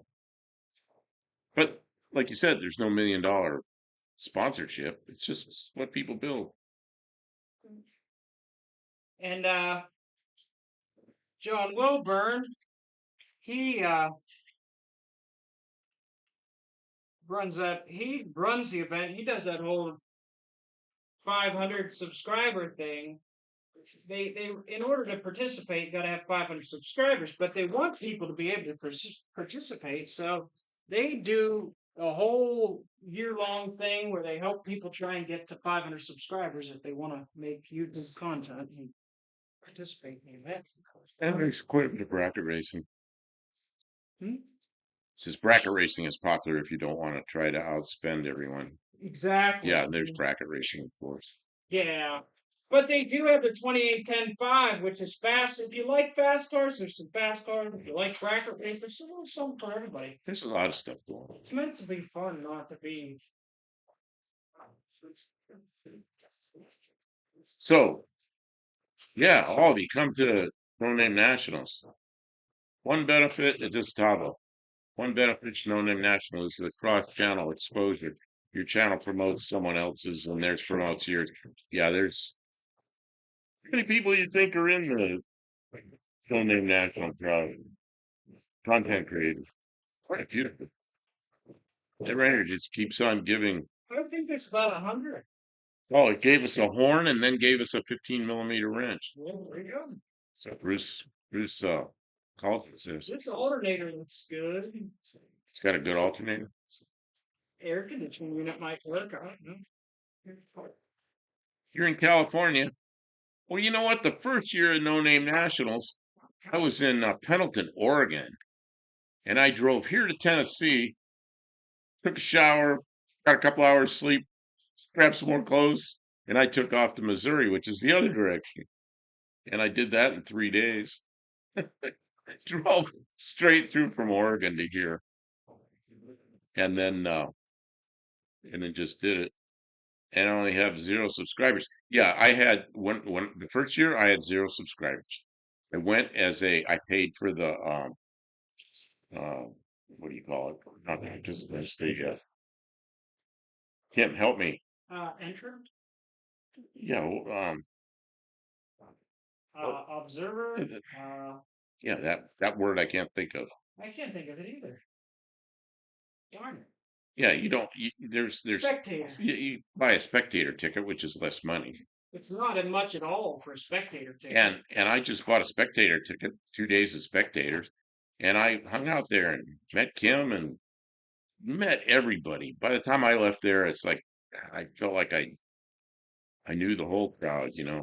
Oh, Drab, I don't actually make any content. Strictly. yeah, that's the thing. If you don't want to make content, just go and enjoy yourself. Don't try and. Stray Boat says I used to have 1 subscriber, but they must have unsubscribed. You know what? Is that YouTube goes through and cleans out people that haven't been active for a while or something. I don't know what happens.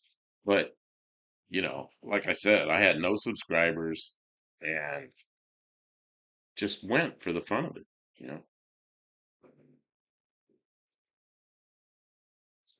And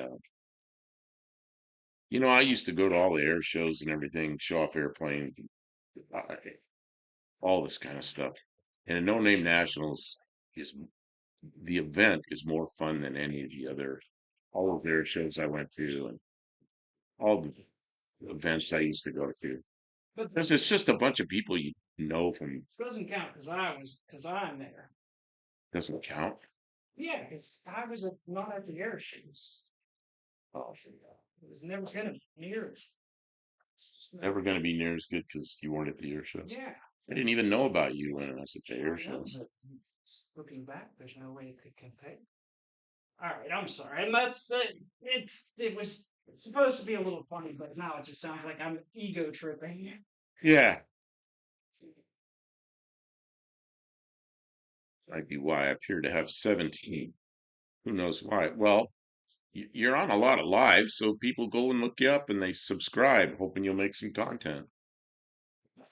Air shows get old after a while. Yeah, especially if you're there with a manufacturer, you're showing off an airplane because you never leave the booth. The whole air show's going on around you. Stand there and answer the same questions for 7 days in a row, 12 hours. Mm. And you gotta be nice to everybody. I'm not nice to Well, me. your whole reason you're there is to sell airplanes, you know. Yeah. This motor better be good. 'Cause this is a lot of work. You look like you're Kim. Like an hour and a half ago, we said we were gonna end this, and you just kept working, and we just kept talking. Well, people are being friendly and we're having a good I, time. says I like air shows, but they're hard on me. Much walking in the sun, yeah. Yeah. Oh man, Oshkosh. I'd stand there in Oshkosh is in Wisconsin, which is way far north, and it's in the middle of the summertime, so the days are real long. I'm out there in Oshkosh in a booth out in the sun, usually with 2 or 3 airplanes on display from 6:15 in the morning until 10 o'clock at night. When's the last year you did that? The last year I did Oshkosh was '05. Oh, the joke when I quit and moved down here. So everybody said I quit so I didn't have to go to another air show. So everybody hated it so much. Air shows are fun, but when you got work to do there, it's part of your job. You don't get to see a lot of the show. You don't get to see most of the show.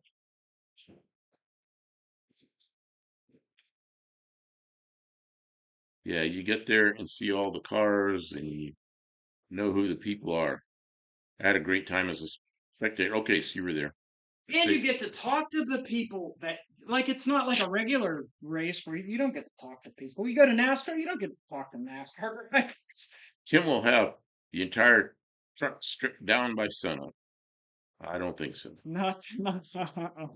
Great to watch Kim do all the work, but it's bedtime. Yard work to do tomorrow. That's what I did today, yard work. But and then I'm here. Kim, I'm the channel. Kim fixes things. Oh Buffalo yeah, Campo's just the location. yeah, yeah. Find Kim fixes things too, and watch her sometimes. I've been to Oshkosh. Had an ex with NASA. They met there. Yeah, yeah, I remember that the NASA always had displays there. Straight bullet.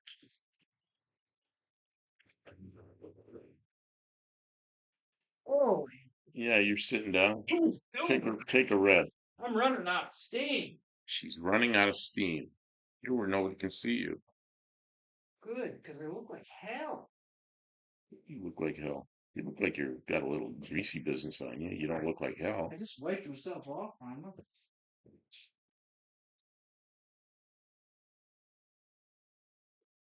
I think some people are starting to take off. Or what? I think a few people are starting to take off. Oh yeah. Thanks everyone to come and keep us company. I think we're gonna We're regularly here on Tuesday night. I think everybody who's here is Tuesday night, aware of 7 our regular Tuesday nights. Tuesday night, 7 Central. Yeah. This is just an impromptu live that Yeah. is fun. Oh yeah, you were Pretty. very dirty. Yeah. Oh yeah. Oh, so Kim's here now. This is the watch Kim's slow descent into madness stream. She says, I'm gonna go work on the truck. You want to come up there? And I said, I don't know. She goes, then we're gonna do a live. And I said, yeah, okay. I watch her channel. Okay, I well, said I can't do a live by myself because I can't work and keep track of what's going on. So he reads the stuff and we get some stuff done.